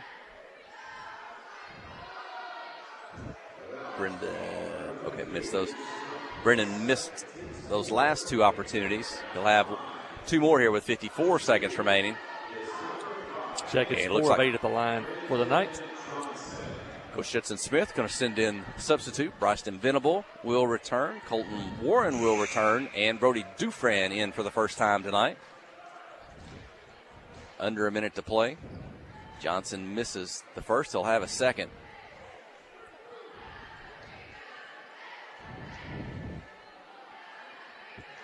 Colton Warren in the game for the Yellow Jackets. And Brennan gets the free throw. He's got 8 points on the night. 71-58. 54 seconds remaining. Clinton cheer squad. Down to the right. Under the direction of Jamie Williams. Shot clock still in play.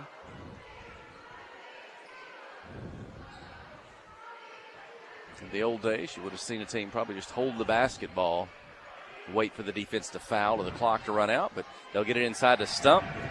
And he'll get two more, probably his last two, to finish the game. 73-58, 26 seconds.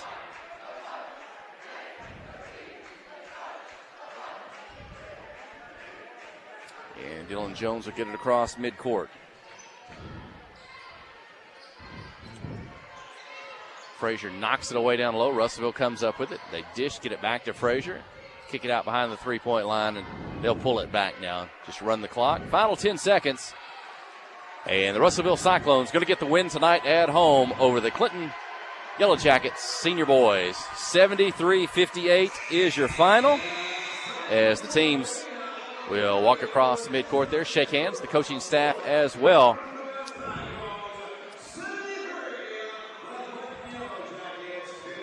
And they'll finish up tonight. Stay with us here on the live stream and the audio. We'll take a quick break. When we return, we'll give you some final numbers, and we'll name the first Arkansas Bank and Trust player of the game. You're listening to KHPQ in Clinton High School Sports.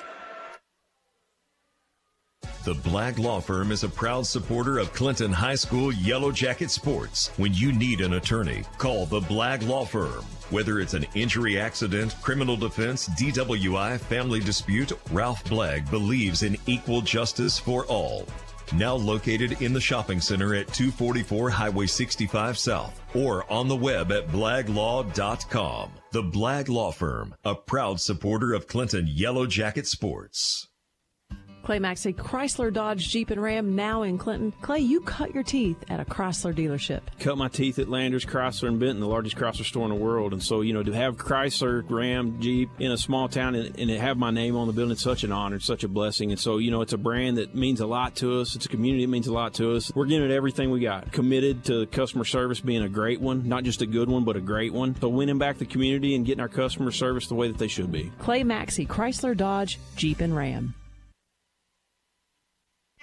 Towing and recovery is the last thing you think about until you really need it. Then you really want the best. There's only one name to call: Justin's Collision Repair, Towing and Recovery. They have the largest and latest model recovery fleet in North Central Arkansas. From small towing to heavy-duty towing, Justin's Collision Repair, Towing and Recovery on Highway 65 in Clinton is the one to call. 745-2992. That's Justin's Collision Repair, Towing and Recovery, 745-2992. Wherever the river flows and however the game goes. The River Company is a proud sponsor of Clinton Yellow Jacket sports. Just like in sports, you want someone who has your back, the professional team at the River Company Insurance does just that. They'll work hard to find you the most coverage at the best possible price. Whether it's business, farm, ranch, personal, or automotive, the team at the River Company will get you exactly what you need. Sports is a team effort, so come join the team at the River, formerly S&P Insurance. Life is better with basketball and with First Security. We have the resources and the know-how to assist with your needs, plus a local team you can count on. So you're making better plays because First Security is making better happen during this season and every season. What's your better? Get there with us. Stop by your local First Security Banking Center or visit us online at fsbank.com today. First Security. Bank better. Member FDIC, Equal Housing Lender. Adventure awaits. And with the all-new lineup of Chevrolets, those adventures can become reality. Jolie Chevrolet has the best lineup of cars, SUVs, and trucks ever. Why go from A to B when imagination can take you everywhere? And remember, when you need service work, Jolie's service department can keep your Chevrolet running like new. Make your best deal today at Jolie Chevrolet in Clinton. Find new roads in your new Chevy vehicle.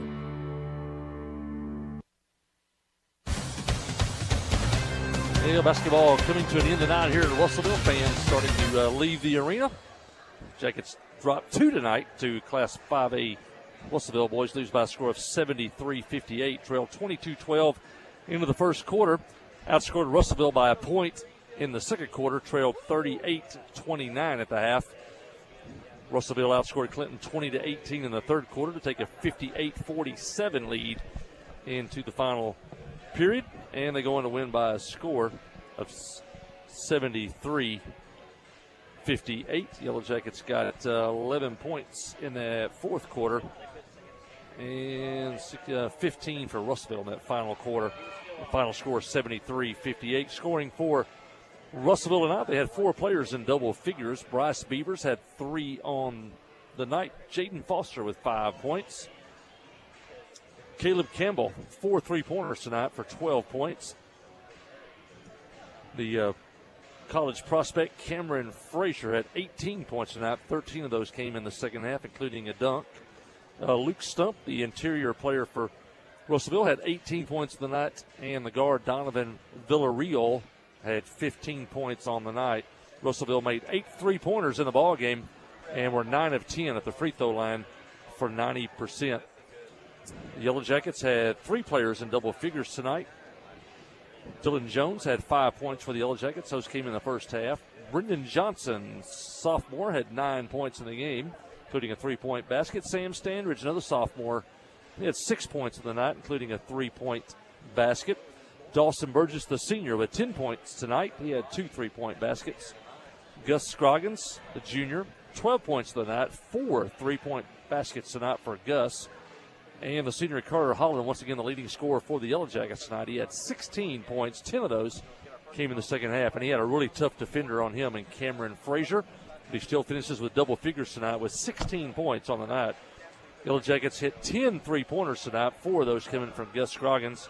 And the Jackets were 6 of 10 at the free throw line for 60%.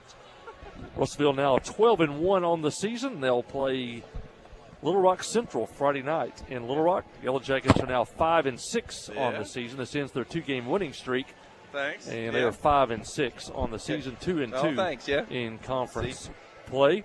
Yellow Jackets will, next game will be Friday night at the arena, 6 o'clock as they take on Class 6A Cabot. That's Friday night at the arena. Angela Bradford says there'll be a full menu at the Hive on Friday night. And then both the boys and the girls teams will travel to Berryville December 27th. That's a Wednesday afternoon. The boys play at 2 o'clock, girls to follow, and that'll be at Berryville in the tournament on December the 27th. Also mentioned the girls play Thursday at Star City, and that game tips off at 4 o'clock.